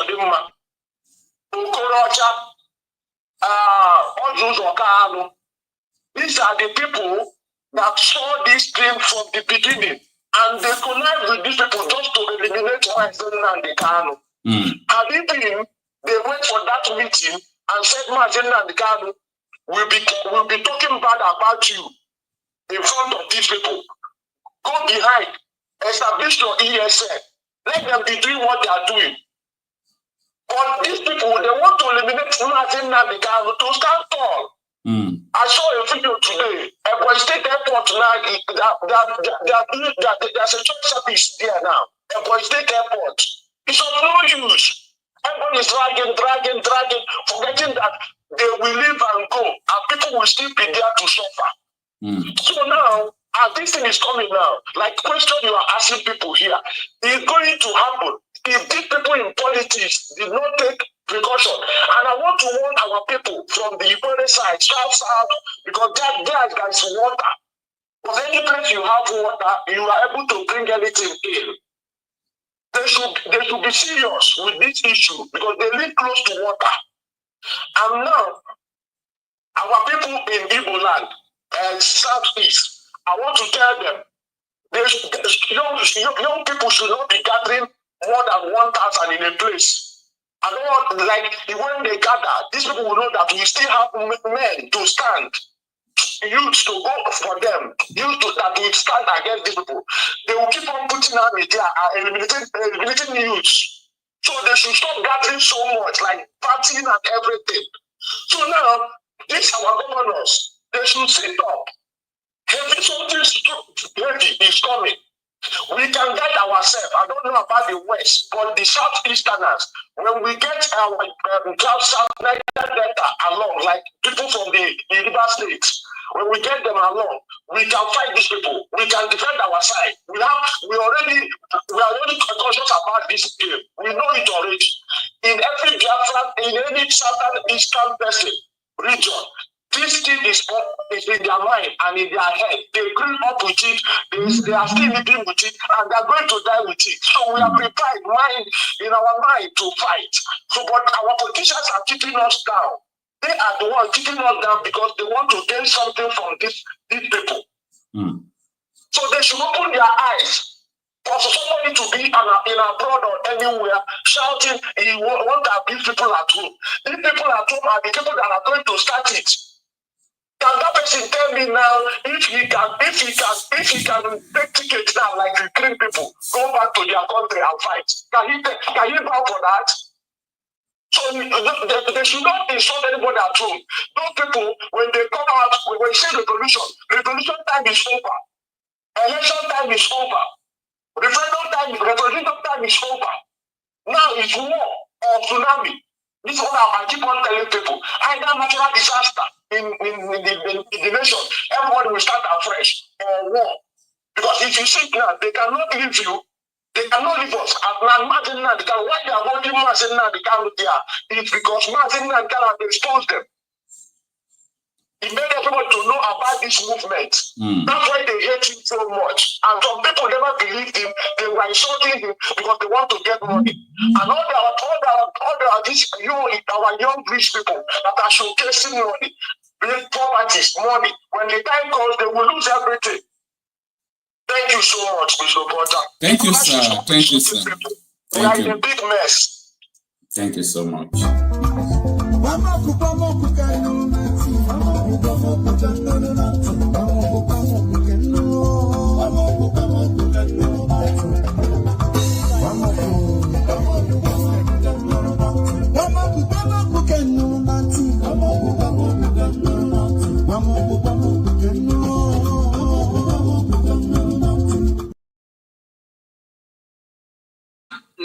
Yeah. It's me. Okay. My brother that just finished speaking, I didn't say, when I say insult does not mean, I used the wrong word by saying insult. I wanted to say I want to challenge the people back home, not insult, because I can't insult my people back home with what they are going through. I want to use the word challenge. It's just because I was angered and you very angry. I used the word. So let me tell you something you don't understand. It's just I don't want to reveal so many things and my identity to you. Okay. If not, I would have told you. You say you're from River State. I served in Port Harcourt, Kemiri base in warfare.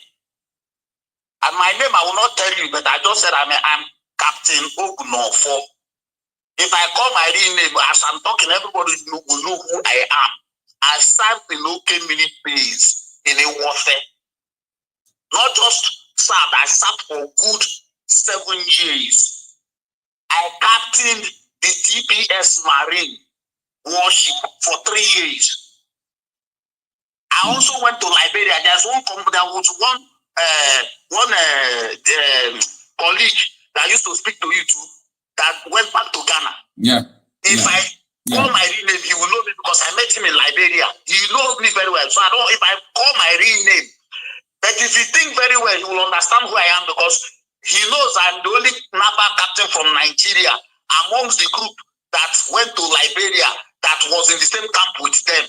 So as I'm saying this, like I'm still revealing my identity. If you call the Ghanaian brother now, you will know who is talking to you. So my brother, I don't say, they call me, can I carry a gun? Can I do this? What is gun? What type do you want to shoot? Let them start it first. When they start it, then you see people that are well experienced start coming back. When Ukraine and Russia started the war, many Ukrainians that are outside, that are experienced, went back to fight for their nation. That is how it is. You must start it first. Even the nation will call the nation. Like when they start, my own part that is Biafra. They will want all the experienced retired forcemen, which I fall in that category. I will come and give my own expertise too. So don't say, can I carry gun? What is gone? What is gone? I was among the people they said to slaughter people in Isu River. This your people demand that you people want to vote. And with the commander in charge of that affair in Isu River problem, I was one of the people that was one of my first crime. I turned down the offer. I turned down the command. That was where I started. Because of that thing I did, I was supposed to be promoted. That year I was supposed to go for a course, but because of that thing, they refused me going for my senior captain course. So I don't want to start saying things I know about Nigeria if I start telling you. Even if your DSS office in Abuja, I worked there too for 1 year. You want me to tell you their secrets there too? You want me to tell you? Just like what Nnamdi Kanu is saying. Every house, every room there has camera. There are cameras they fix in the wall, behind the wall, inside the wall. There are a lot of things in that place. So they can, first of all, for them to say Nnamdi Kanu lawyer should speak to him in that place, I was the first person that disagreed because I know what is in that place. There is no how he's going to have privacy. No how. Even when you're in the toilet, they are seeing you. So don't tell me this, can I go back? When it starts, as I am now, when it starts, I have to go back because one, I have to defend my own community. I'll be of help to them. Because of my experience, I'll be of help to them. My family, all my life we have been postmen. My father was a retired deputy commissioner of police. My father was the person that trained the first set of Mopo 19 in Port Harcourt. He was the deputy to Omolowo, Commissioner Omolowo. His father was also a postman. So my line, we have been postmen all our lives. So there's nothing to be scared about shooting gun. So it was my mistake. I wanted to say I want to challenge them. I use the word insult them. I can't insult them because they are going through so many penuries, so many pains, so many problems, suffering, hunger. Thank you so much for that. The last thing that I want to tell you is a revolution. My brother, let me tell you, revolution is a step country to war. Revolution is like war. Because everything that happens in revolution happens at war as well. The only difference is that this one is called revolution and this one is called war. All right. Revolution is war by the people against the government. That's what revolution is. It's not like a war where you say this tribe and this tribe is fighting. Revolution is a war, but a war from the people against the government. So revolution is war too. Revolution is better because if you say war, if it's war in Nigeria, it's going to be anarchy because there are so many wars. How many are you going to fight? Because when you say war now, the Northerners will be fighting, the Easterners will be fighting, Southern people will be fighting, the Westerners will be fighting. So it will just end up becoming Congo. So it's better for you to have revolution. Thank you so much. Because out of that revolution, so many things can come out. From the revolution, breakaway can come out. From the revolution, different things can come out of the revolution. But if you say outright war, man, you don't know what is war. Go and ask Liberia or Sierra, they will tell you what is war. It's not all about carrying gun. Carrying gun is not just war. There are a lot of things in war. So that is it, my brother. Thank you. Thank you so much, my brother. East, Abuanodua Federal Constituency, River State. I want to get his words. He said personal matters that was envisaged, he says, by the people who drafted this constitution. And I want to quote him. The implication is, if the word personal is removed, Islamic law would have broader implications. The word personal was put there for a reason. Let's talk a bit about this whole conversation about Islamizing the country with our population and our dynamics. You know, is it possible that someone can sneak this in at some point and force all of us under some sort of regulation that we do not ascribe to?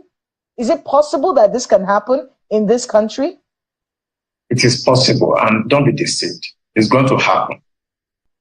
It is possible, and don't be deceived. It's going to happen. It is possible. All right. If you listen to the last two caller, or the one that called recently, that is the retired captain. You know, what he said is almost the same thing the Olawumi said. All these people that have been, who are sincere though, all these people who are sincere, who have been in military intelligence, who have worked with the, military agents, be it soldier, be the army, be it the navy, be the DSS, if they are sincere, they are going to tell you nothing but the truth. Absolutely nothing but the truth. So I really appreciate everyone who is standing on the truth. I used to say that Nigeria is living on falsehood. Yeah, Nigeria is living on falsehood. And there is no way we can survive with falsehood. The nation was amalgamated through falsehood. The nation was founded on falsehood. The constitution is even falsehood. Everything about this country is falsehood. Tell me something that is genuine. Both the oil exploration falsehood, budget falsehood, education falsehood, election falsehood. Everything is just about manipulation, manipulation, manipulation.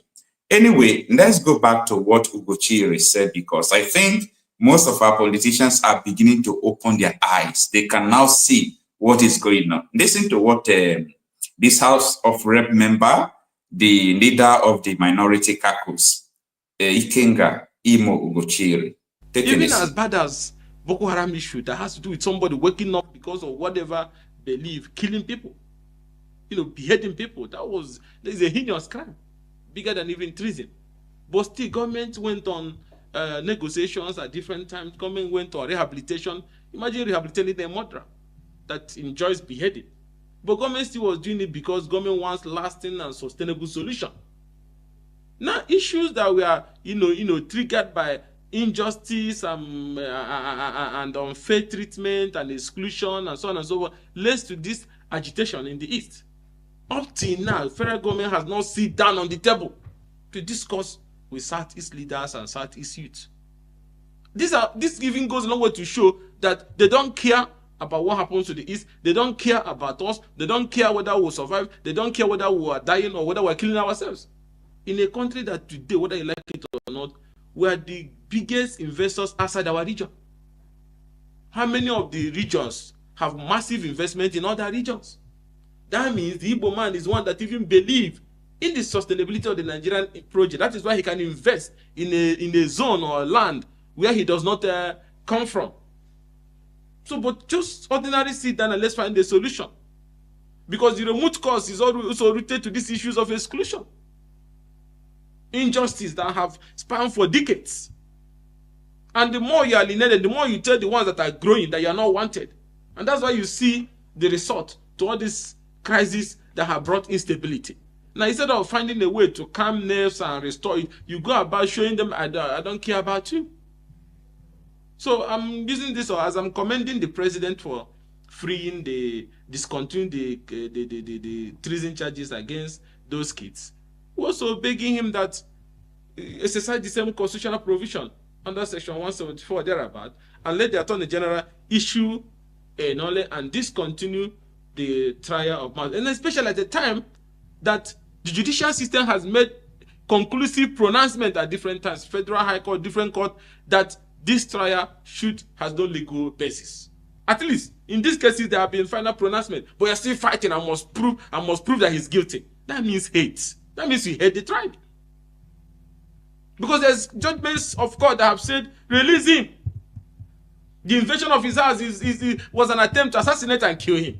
Everybody saw the day the people invaded. There was no cause for that. And the people were beheaded and killed and massacred in tens. And the man ran for his life. And he did not run away or jump there. He invaded somebody's house.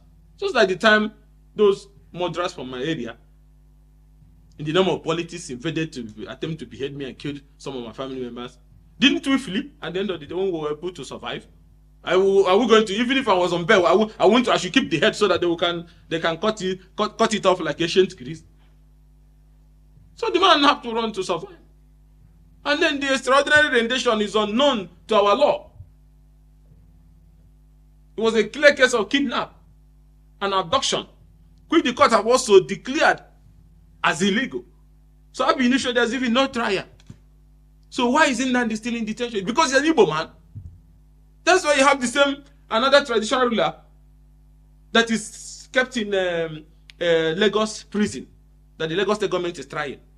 Because he said, if you don't stop attacking our businesses, If you don't stop killing our people, we are going to bring help to defend our place. Instead of you dealing with the hate that your people are projecting there in Lagos, that is leading to killing of our people, burning of our businesses, because we are exercising our constitutional right to either vote or choose leaders. You went after the traditional ruler who spoke in defense of their people because an Igbo person.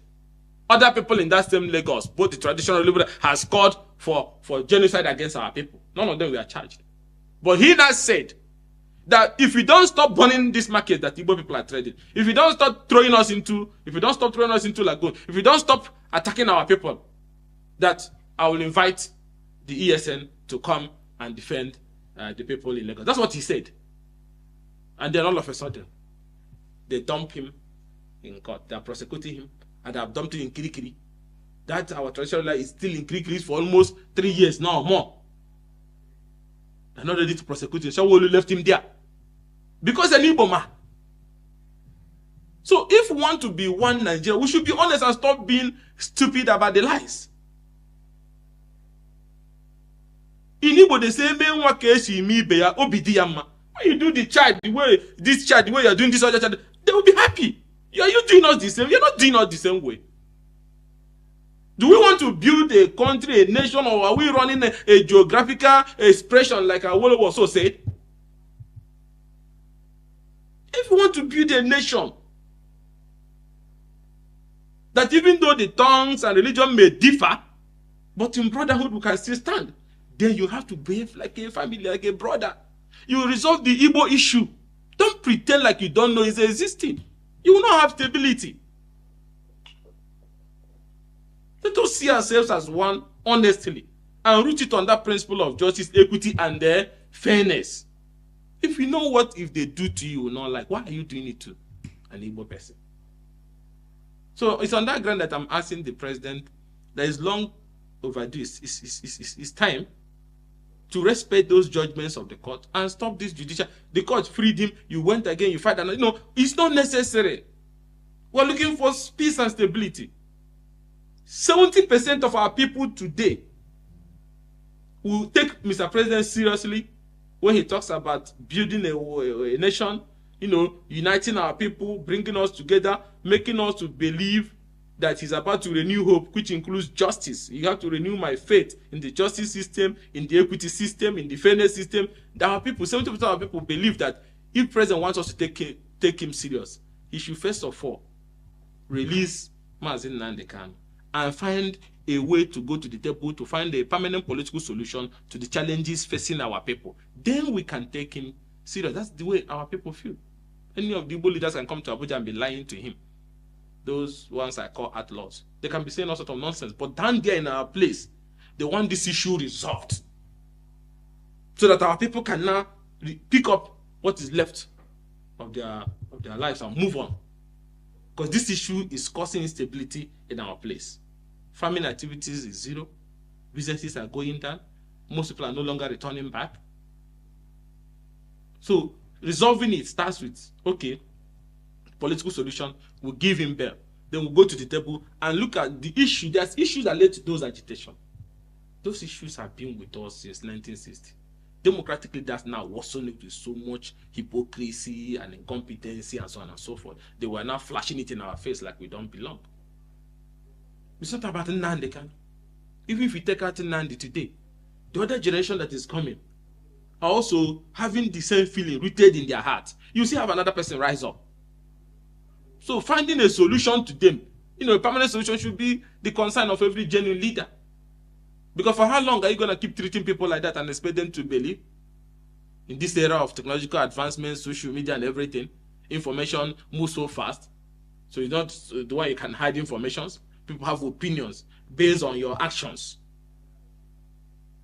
And coming from somebody who has fought the Deco days, democracy, inclusion, and so on and so forth, I'm just surprised that we're still having this conversation 1 year or going to 2 years in office.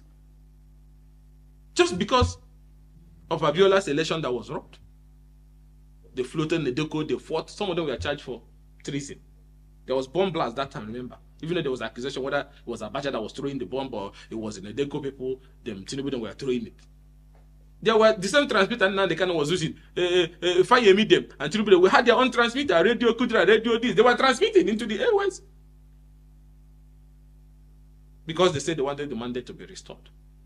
Now these people are asking for justice, equity, and fairness. The same thing. So what to do? The Nedeko issue and the bill issue was resolved by compensating them with allowing them to run for the presidency by almost all the key stakeholders. Since that time, they have ruled almost 2 times now. But nobody cares about our own people. So how do you think the young people are feeling down there? They feel disconnected. They feel angry. In a country that they are working so hard for.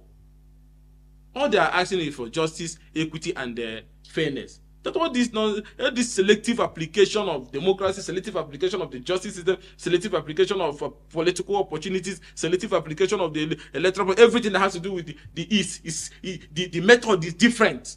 Even the way you mount roadblock in the East, like is an Afghanistan that America just left from. All right, that is Ikenga Imo Ugochire. That is an excellent presentation. I thank God that some of our politicians are waking up. They are waking up to reality. So our lines are open. Let's go back to answering calls from people. Let's have this one. Hello. Hello. Yeah. Can you hear me? I can hear you. Good evening. Hello.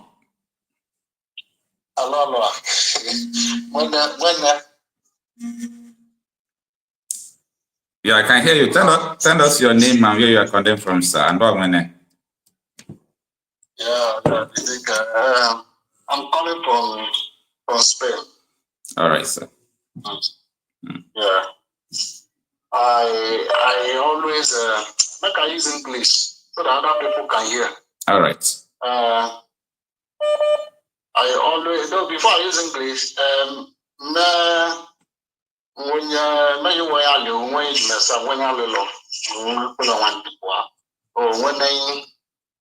when Victor our senior classmate. Okay, sir, no problem, sir. Okay, we'll talk that. I'll do it. All right. Let me go ahead with the program. Yeah. Like I wanted to say, people like you are people who are standing in the gap upon the heat of the situation of Nigeria, and they are saying, telling the truth to these people that are making our people to suffer. And it is very painful that some people are still wallowing in their ignorance yes, of what is going on, the reality. Yeah.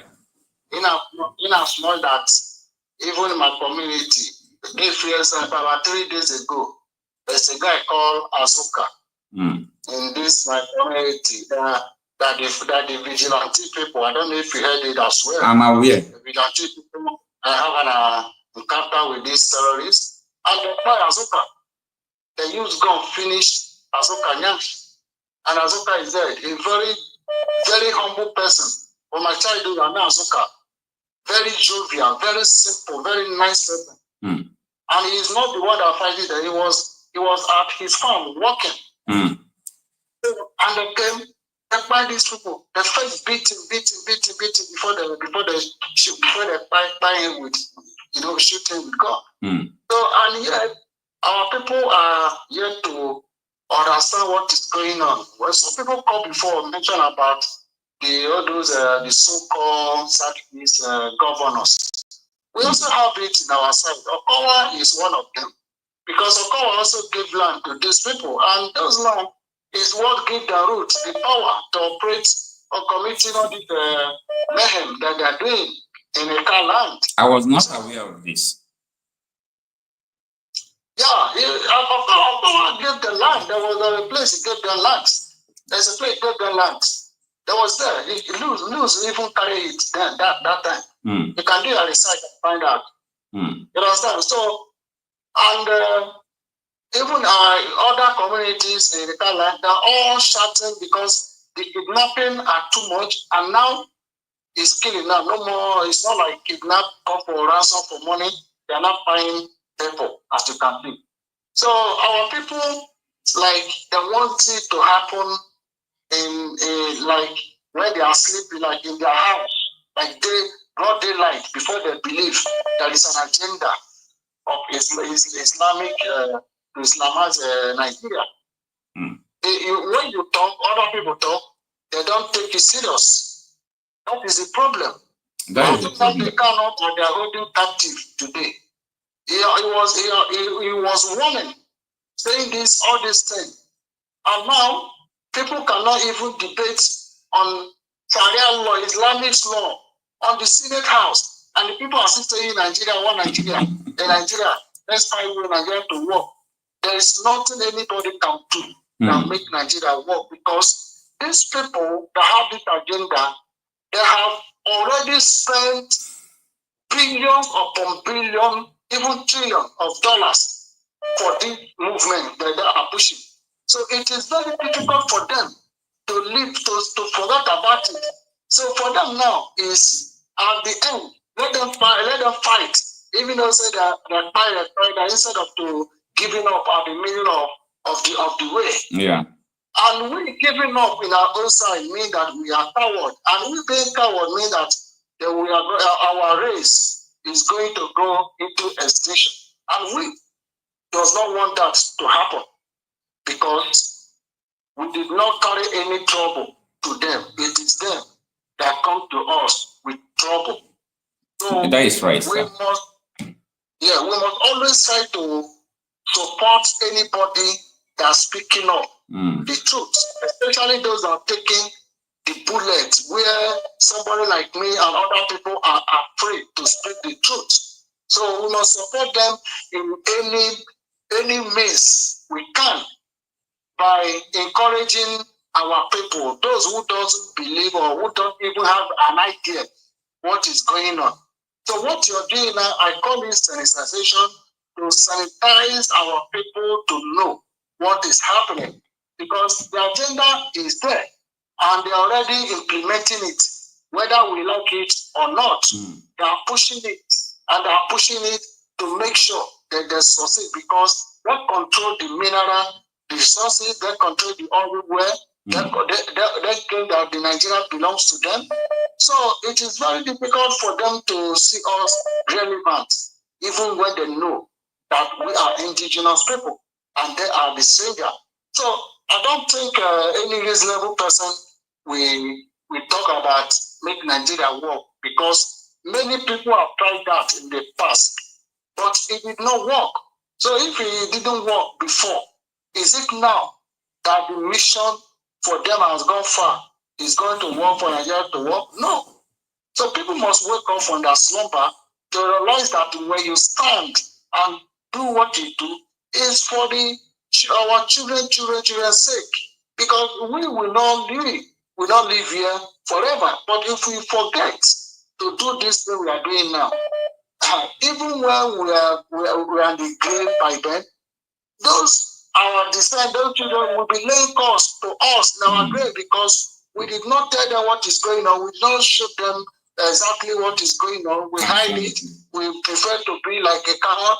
But I'm not going to be the part of those people that choose to be coward. All right, because coward is somebody who is already died. I mean, dead before he's really dead.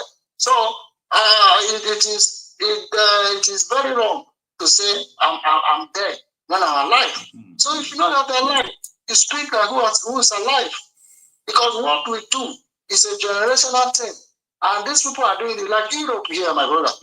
These people, Europe, they are maintaining what their forefathers did.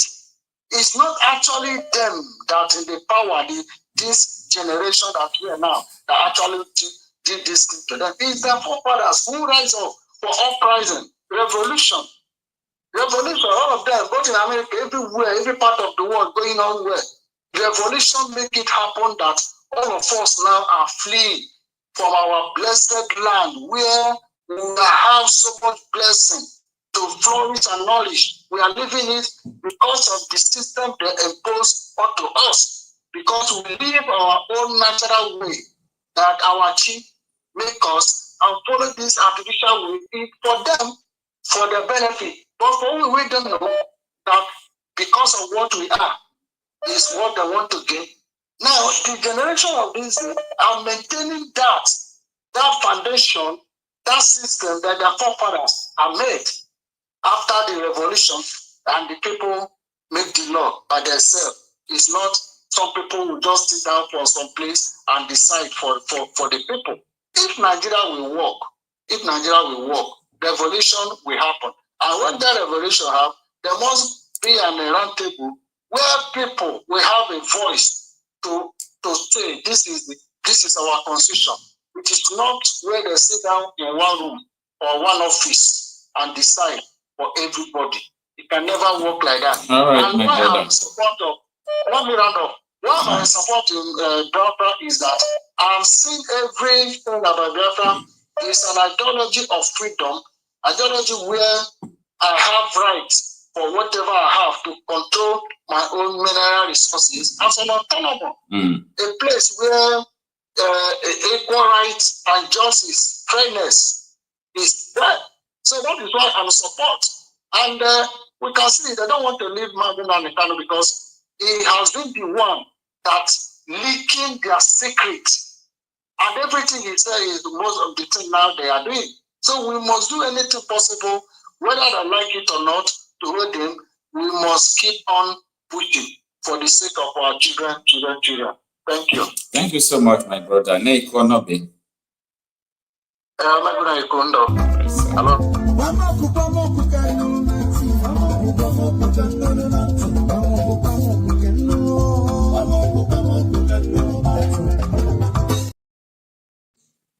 Let's have another caller. Hello, ma'am.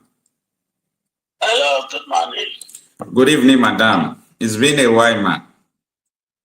Yeah, I'm not a the target you. Your time they change. So. Oh, and I have not been online since. I've not been doing this live broadcast for getting to 1 week.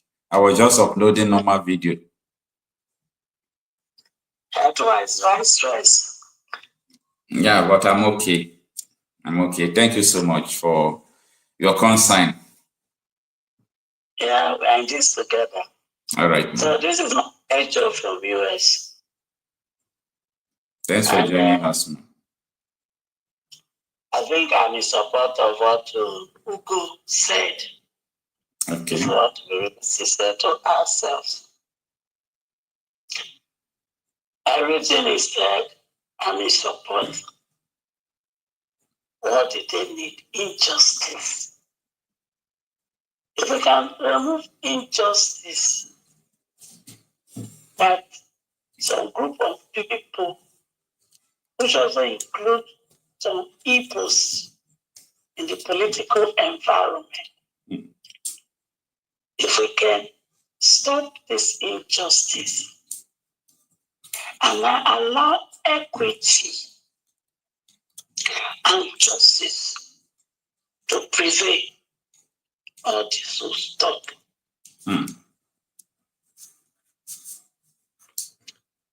One thing I can assure my Igbo family is that it will stop. They say, you can't not let mama sleep. You know they sleep.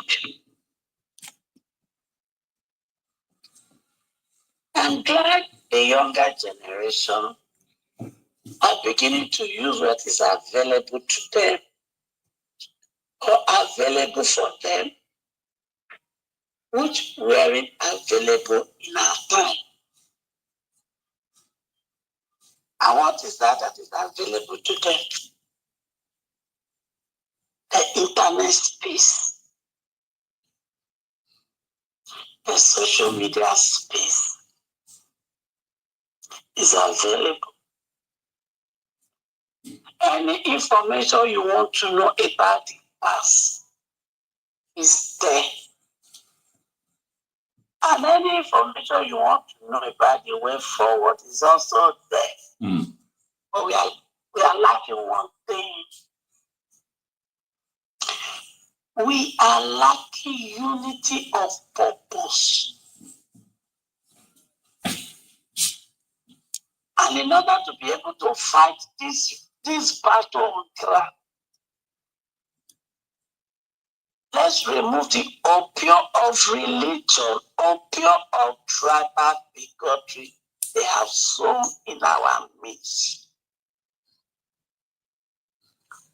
Let us understand there are two tribes right now operating in Nigeria. The tribe of the oppressed and the tribe of the oppressors. Because the oppressors, they are all in the north, in the east, in the west, in the south, in the six political zone. The oppressors are there. They are also there in the religious sector. And the oppressed equally, they are in the north, they are in the south, they are in the east, they are in the west, they are in the six political zone. And that is where me and my children are in. So to my children out there, let's work together as a bunch of bros, united in purpose, and fight these monsters called oppressors. Because they are benefiting from all this pain that they have meted upon me and my children. Some people are benefiting from what is happening in the East. Not only from the federal level, but from inside the house. They say that the rat went there outside. Now they cut you when the rat went inside. And they cut you when they outside. Say, come food day here. So my Eastern family, una people hand there for this thing when they happen. Una not see una dishonorable Alex.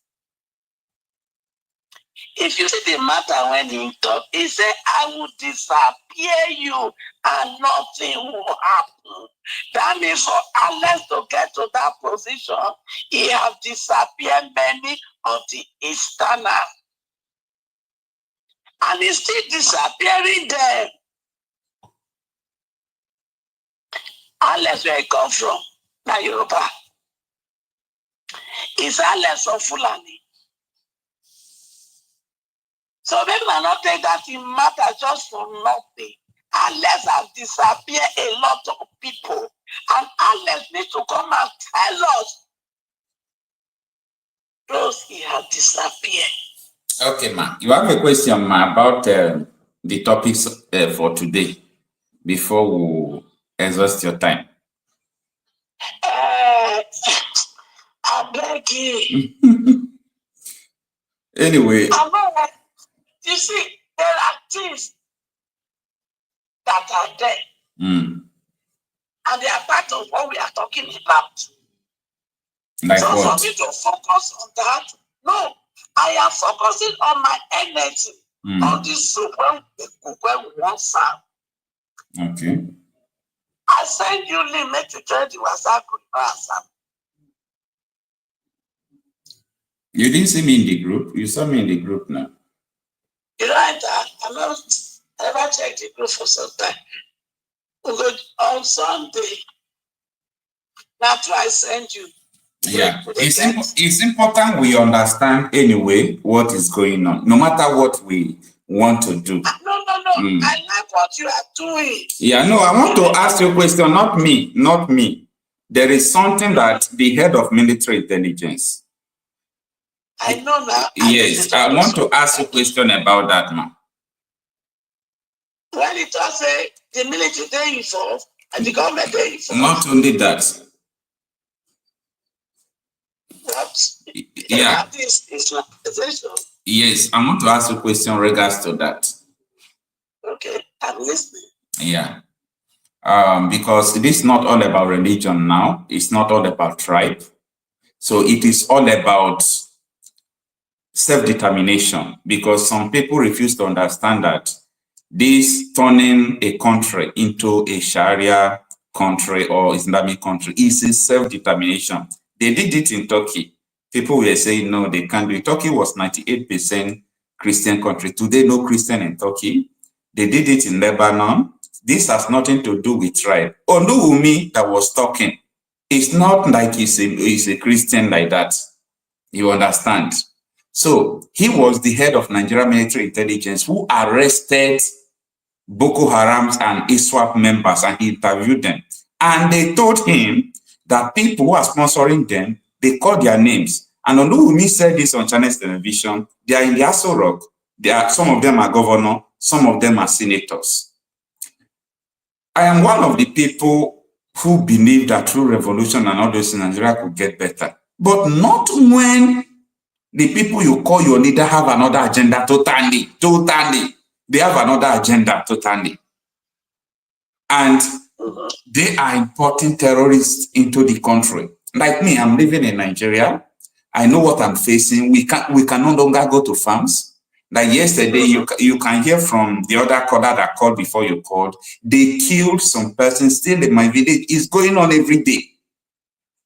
And these people, though the vigilante was able to kill 3 of them, Bororo Fundanis.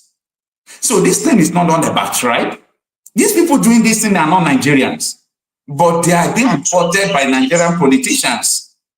So it's not, it's not all about tribe, religion, all those things. We need to understand what is going on. I know, but the bitter truth is this.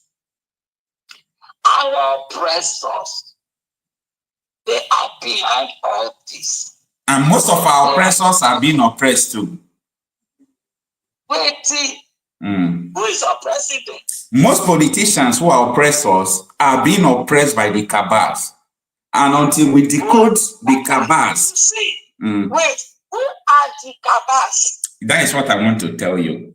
The cabals are those people that Tinubu told us that if he fights insecurity, they will kill him. The cabals are greater than the president. They are the owners of this country.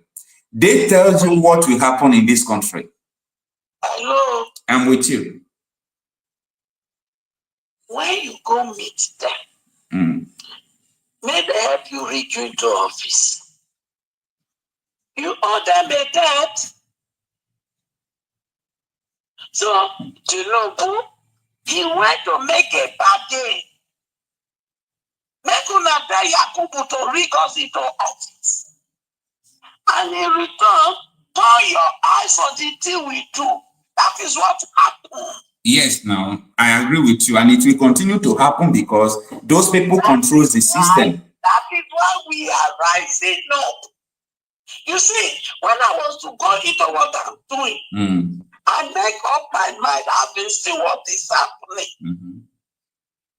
I make up my mind, say, me and my children, they be orphaned. Because president is supposed to protect us as a father. He's saying don't go make government, may they put up for power, therefore they die in her because he makes promise. So as far as I'm concerned, it is he don't buy. House of Rep. When they're supposed to say things are going wrong, let's make some law to address this. They do wuru enter into office. So as far as I'm concerned, they don't buy. Same thing with the House of Senate. So as far as I'm concerned, we are fatherless, we are less and motherless. It is not left for me and my children to say war. There is war. They don't sell us. They don't care whether we buy. So as far as they are concerned now later. But are we going to wait when they buy all of us? No. That is why we are doing what we are doing. It's all right. Did you understand? Yeah, it's all right. I understand. We have to free ourselves. We don't have them. It's only when we are looking up to them that it go they pain us. But if we get the mindset, say, these people don't care about us, whether we buy us or not, they go tell the main media, say, they not even the announcer. But the question is this: are we going to wait until they buy us? Are we going to wait until they now take over our country and we are now slave to them? The answer is no. That is why we get to do what we are doing. All right, man. Thank you. Thank you so much. I really appreciate, man. I appreciate you too, my dear. Thank you so much, man. We will be free. Don't worry. It will be tough, yes, but we will be free. All right. All right, dear. Thank you. Thank you so much, man. You're welcome, sir.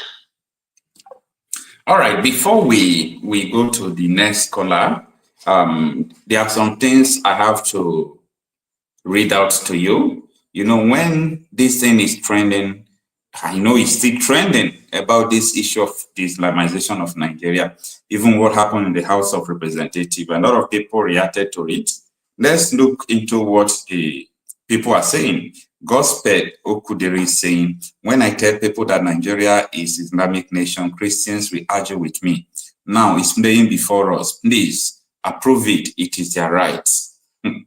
And Oka for Emmanuel Chigozie is saying, I support the idea to bring Islamic law in Nigeria. At least my people forcing one Nigeria and better Nigeria will start thinking properly. Anyway, let's go to what this next one said. This one is from Abdullahi PK. It says, God bless my politicians for doing what better Nigeria. It's a Muslim nation doing what is better. Nigeria is a Muslim nation. We don't consider about minority. We consider about only majority. Exactly what is happening in US and UK. So this one is telling you that they stand with the Nigeria becoming Islamic nation. Now this one says, if the Northerners so much enjoy their Islamic laws, why can't they campaign to have a separate country? They have destroyed their region. Now they want to spread their gems into the entire nation, Now let's get to what Oati said. He says there should be serious fine for those on serious lawmakers who feel they can embarrass this nation with our tax-earned money by introducing ethnic and religious bill. If not, they will perish. Unfortunately, Oati don't know what he's saying, because these people, they have the majority, they know what they are saying. According to the Onuwami, right? He said it is going to happen. That is what he said. Now let's see what the ECK Edison said. He said, who proposed the bill must have mental problem. And you think so? This is an agenda, my brother. And now some cold Friday saying Nigeria is not one and it will never be one. As we claim, then let's divide the country into 4 parts. Let's all go their ways. That is from Sam Cool Friday. And the next one is saying from Ojone Justice, says some of these lawmakers need psychiatric evaluation and drug test or evaluation before going for a business of the day. I totally disagree with most of you, because these people what they are doing is called self-determination. I don't blame them much. It is you that don't understand that Nigeria was not meant to be one. Let's have some color. Hello. Hello, Mr. Okocha. Yeah, good evening, sir. Thanks for joining us. Good evening. I'm calling. My name is Nicholas. I'm calling you from UAE. All right, United Arab Emirates. Thanks for joining us. Good evening. Yeah. Thank you very much. This is a very nice topic today. What the man is saying is actually is the facts. That is the reason today why they hold Nnamdi Kanu, which everybody is aware of it. But what we should be asking ourselves now is that when everybody know that this is what is on the agenda, what are we doing? Is it only by speaking it with mouth? They want to do this thing. They want to surmise everybody. They want to think it like a cola, like a music. Everybody go to bed. Is that the solution? That is not only the solution, but that is the genesis. And I can categorically tell you, yeah, I can tell you that a lot of people don't know. The first thing we have to do is that people should be aware of what is going on, and people should know the truth. Because when people are aware and understand what is going on, it is very easy for them to resist what is coming. But if they are not aware, they will not be able to resist it. That is the fact. That is the fact. That is what we are doing. Everybody have to put head in one thing. Yeah. Like we Biafran is not only Igbo. Everybody should come in one umbrella. Go and support Marcel Simon Ekpa, which is the something that Nnamdi Kanu has been clamoring for since. You know, a lot of people have different ideas. You will not like Marcel. Hello? Yeah, I said a lot of people have different ideas. Hello? I can hear you. Can you hear me? Can you hear me? Hey. Network. Yes, I'm hearing you. Yeah, it's network anyway. Okay. Continue. Let me not interrupt you because your network is not good. Okay. Should I go on? Go on, sir. Okay, maybe. Hello? Go on, sir.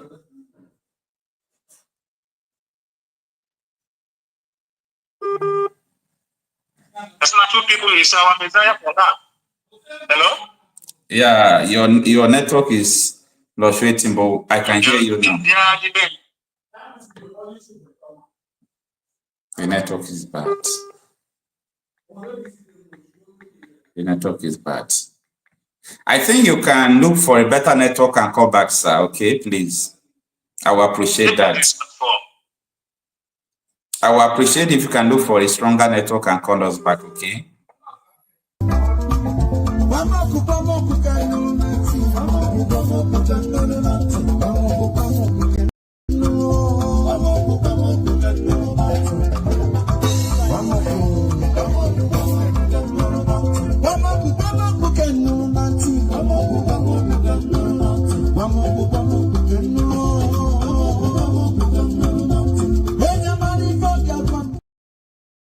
All right, we lost that caller because his network was not connecting. I don't really know why. Please make sure you have a good network, call us and let us discuss before we call it a day. A lot of things has been going on in Nigeria, and I think it is important we try our best to sensitize the people and let the people to be aware of what is going on. Let's have another caller.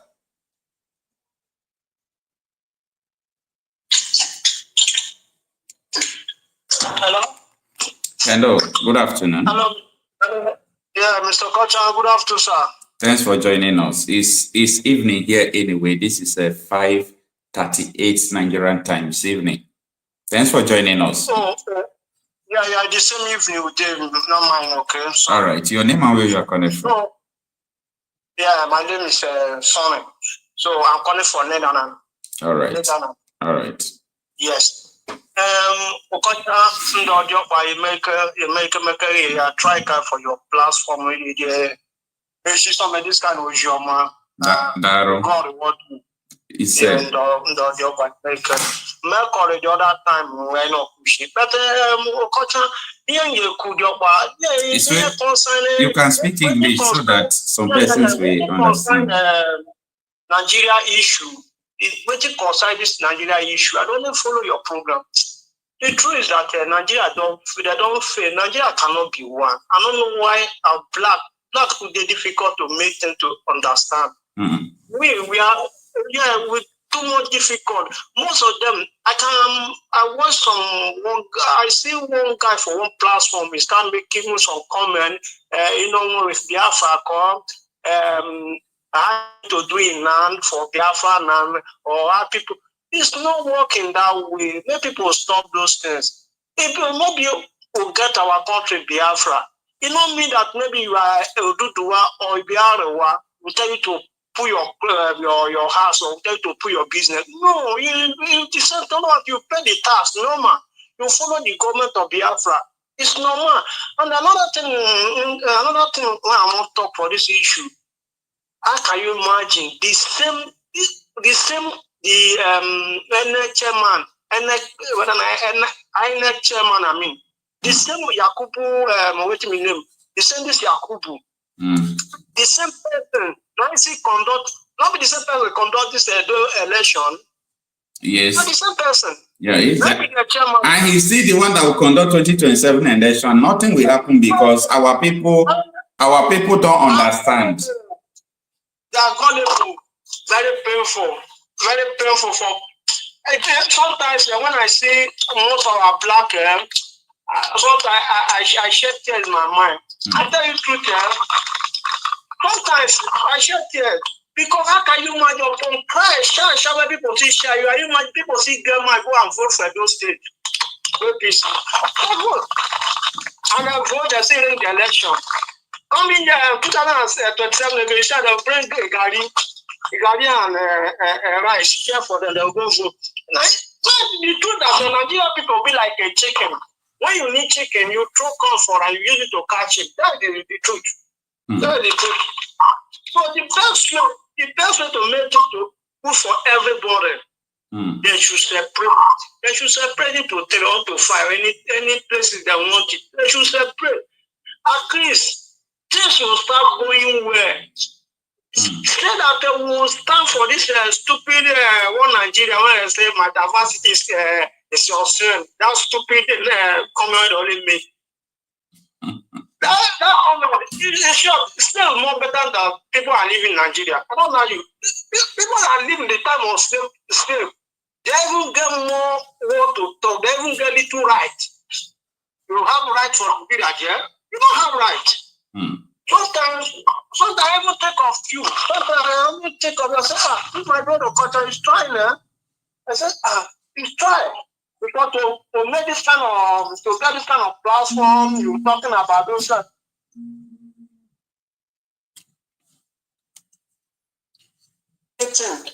There's no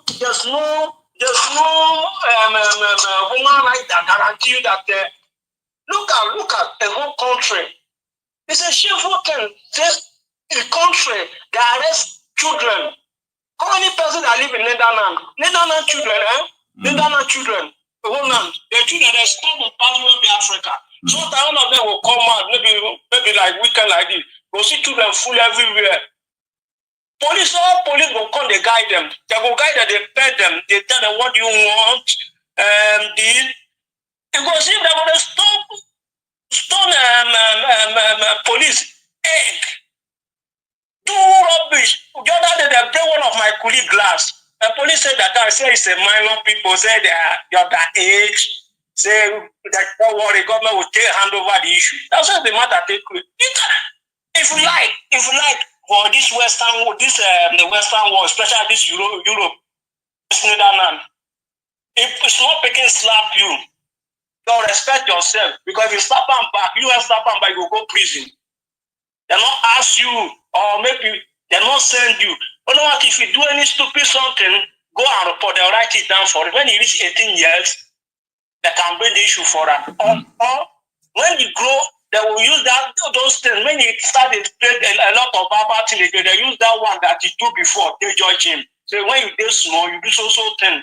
Plus this one, they use it to. And not because they want to judge, maybe they will deny a lot of things. Maybe if you want to become a minister, or you can't have this opportunity again. I got him. You know, I make a comment one day. I said that like president, like Nigeria president cannot be a work in an airport for a year. I don't mean that maybe everybody cannot qualify to work in airport because of criminality. Like Netherlands here, like Holland here, if you have little criminality, you can't work for airport. Ask anybody, call anybody that live in Holland. Ask this question. Say whether any person that have little crime, don't be too much, just small crime. You can't be a ordinary cleaner to wash ground for airport, you can't do it. Your cry or say won't work for office. Ask anybody. It's okay, my brother. It's good that please everybody should put hand. Let us integrate the country. Let us divide the country. It don't mean that if I have a friend, it can still be my friend. Not change anything. Don't have the government change. The different governments. That's what we are clamoring for. That's what we are agitating for. We that the Biafra agitator. We don't need anything. What we need to get our own is separate, with peaceful, without no problem. We don't need fight. Like that and they talk about Simon Ekpa. Fine, Simon Ekpa is agitating. But the way Simon Ekpa is doing it is totally wrong. You are fighting your people. Why you leave a government facility where you're supposed to deal with our people when they try to liberate? You are fighting them. My brother, it makes sense. You ain't a lose of law. Don't make any sense. If you want to do this kind of thing, go and fight government. Then they see Abuja, they see pipeline, go and destroy the pipeline. Not be saying your people, you fight your people, say they're fighting for Biafra. Who told you? It's totally wrong. So, all hail Biafra. My brother, thank you so much. All right. Thank you so much. I really appreciate you. All right. I think we have to receive only one last caller before we call it a day. Okay.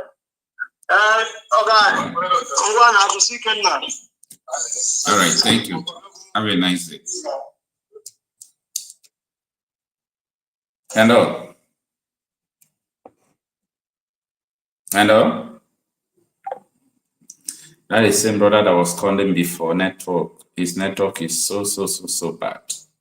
All right, for those of us who are joining now, have this. Instead of them to actually discuss the 1999 constitution, it is a fraud already. That constitution is a fraud. Now, what you are doing now, you want to start, advancing the interest of those religious groups to actually now confirm that Nigeria is an Islamic state. And let me tell you something that people don't know. This thing was caused by the British. Between 1900 and 1960, they knew that they cannot govern the North except they allowed them to practice their religion, and they were using their religious leader to basically govern them. It is called indirect rule. Immediately after independence, 1960, the British knew that they shouldn't have forged these two people together. They know. But because they want to achieve the divide and rule and to be able to conquer and take our resources and steal whatever they want to steal over the years, they merged these two people together. They could not govern the North and South under one religious or administration. They know. So they're not giving independent and merge you people to work together. That was why the 1960 coup started. That was how the Civil War started. Now, 86, Babangida came with the OIC stuff, tried to Islamize us. It didn't work. In 2000, when 1999-2000, when Obasanjo came, he permitted them to start practicing Sharia. Today now, they want to consolidate it. Once you remove that person, all of us, whether you are Hausa, Igbo, Yoruba, Jukun, Christian, traditional, you are now under the law, the Islamic law, because they put it in the constitution.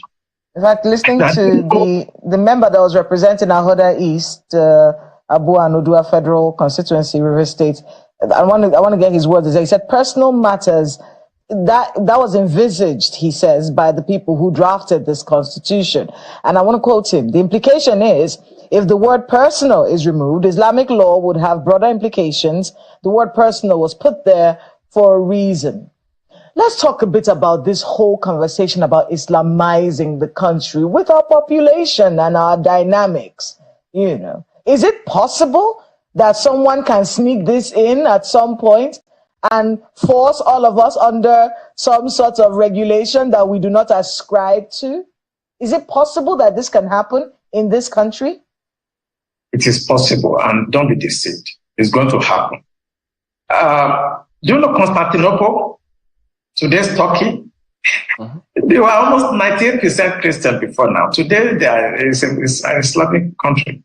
I mean, I did Islam in my master's program, and I was trained by Professor Alijani. He's a Persian. He's an Iranian American.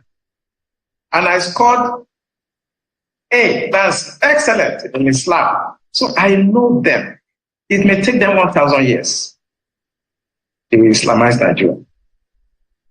So they will take it slowly, gradually. They don't forget.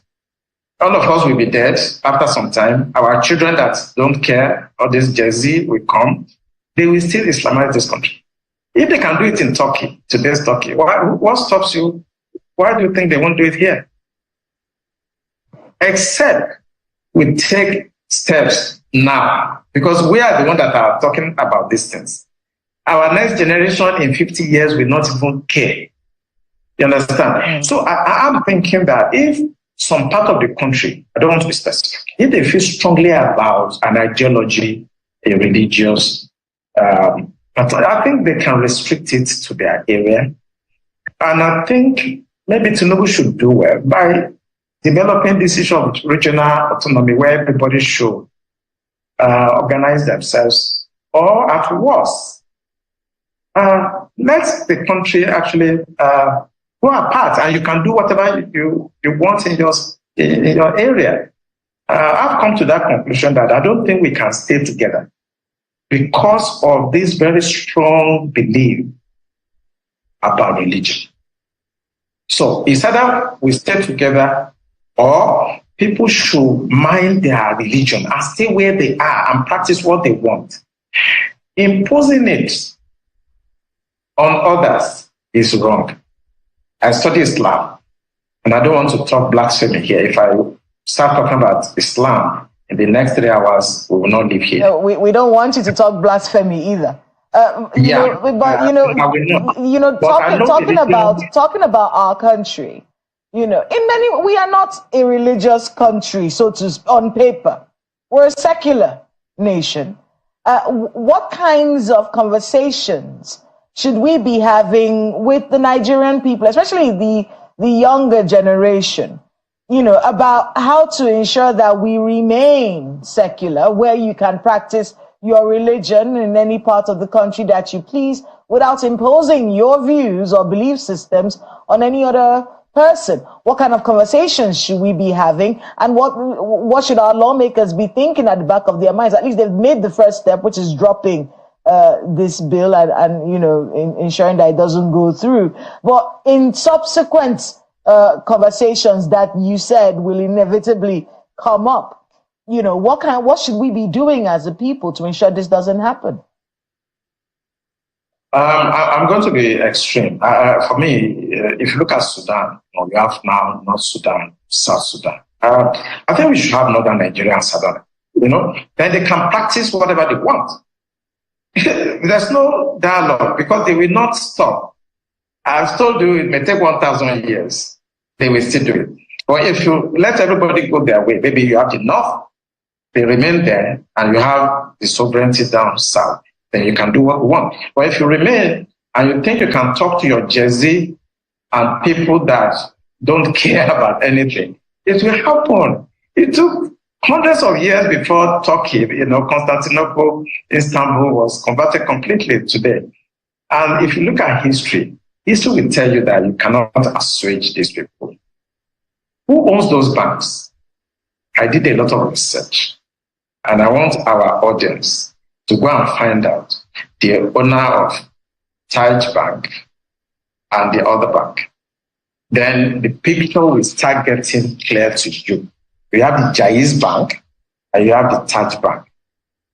It is an open source information. Go on the internet, the board of directors, you will see the shareholders. I don't want to mention them on national television. Go and do your research, and you're beginning to understand. You begin to understand what I said, that people have been sponsoring terrorism because they want to Islamize Nigeria. Now Tinubu has come, and it's a little bit very hard on them. That section, the kinetic approach is failing. So they are now trying to bring it through the constitution, want to legalize it. If we cannot go through the bush and kill as many people, and they are still resisting us, and this man has come and is fighting this is just killing all the fighters, then let us go to the house and bring it in through the back door. We just remove that clause, personal. They will not know, they may not pay attention. They will just, and that is it. They will still do this thing. Go and find out the owners of those banks. They are the ones sponsoring these narratives.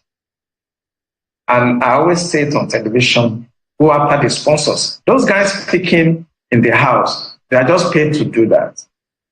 And with time, they're going to bribe the remaining ones and they will pass it. If not this year, it may be 10 years' time. If it's not 10 years' time, it may be 50 years. They are going to Islamize this country. But I think the solution, what we should be discussing with people should try to understand we are not the same people. The North and South are not the same. The British understood. That's what they are doing indirectly. And they deliberately merge us so that we can continue to fight like this and they can continue to take our resources away. Speaking about the British, there are several theories out there in terms of all of this Chatham House moves and why our leaders always go to the West before elections. Do you think that the influence of the British about this particular matter and more is significant? Has it waned? Is it still growing? What should be done about it? No, what the British did is just like what the Belgians, the other, like the French, is the same method of giving you independence, but they know that you are not. All right. That is for those of you that did not start with me from the beginning of this program. And I think we are going to call it a day at this moment. We have broadcasted for 2 hours, 26 minutes. Thanks everyone for joining me. What we are talking about today is all about the exposition of Mr. Kunde Onawumi, who is an associate professor of Novena University of Medeto State. He was Nigerian Navy Commodore, and he was the head of Nigerian Military Intelligence. He has worked with the Department of State Service called the DSS. I think he has gone to all corner part of the country. He knows what he's talking about. And when this man was speaking during his interview 8 days ago, he was saying, as the military, they know what I'm talking about. As the DSS, they know what I'm talking about. As this, they know what I'm talking about. As that, they know what I'm talking about. That is to tell you that he knows what he's saying. And ever since this man started his exposition right from 2021, 2021, 2023, and here we are, 2024. This man have not stopped. And a lot of people don't understand what he's trying to say. He's trying to save some of us who do not understand how this country is going. And I think we can call it a day with this. I really appreciate you. Kindly help me to share this broadcast. If you have not subscribed to this channel, kindly do.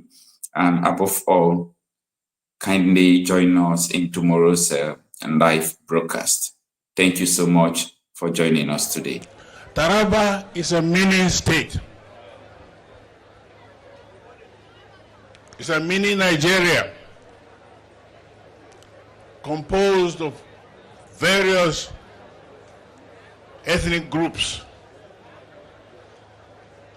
living together reasonably peacefully. But the peace in this state is under assault. There's an attempt at ethnic cleansing in this state and of course in all the riverine states of Nigeria. We must resist it. We must stop it. Every one of us must rise up. The armed forces are not neutral. They collude. They collude. They collude with the armed bandits that kill people, kill Nigerians. They facilitate their movements. They cover them. If you are depending on the armed forces to stop the killings, you will all die one by one. The ethnic cleansing must stop. In Taraba State, it must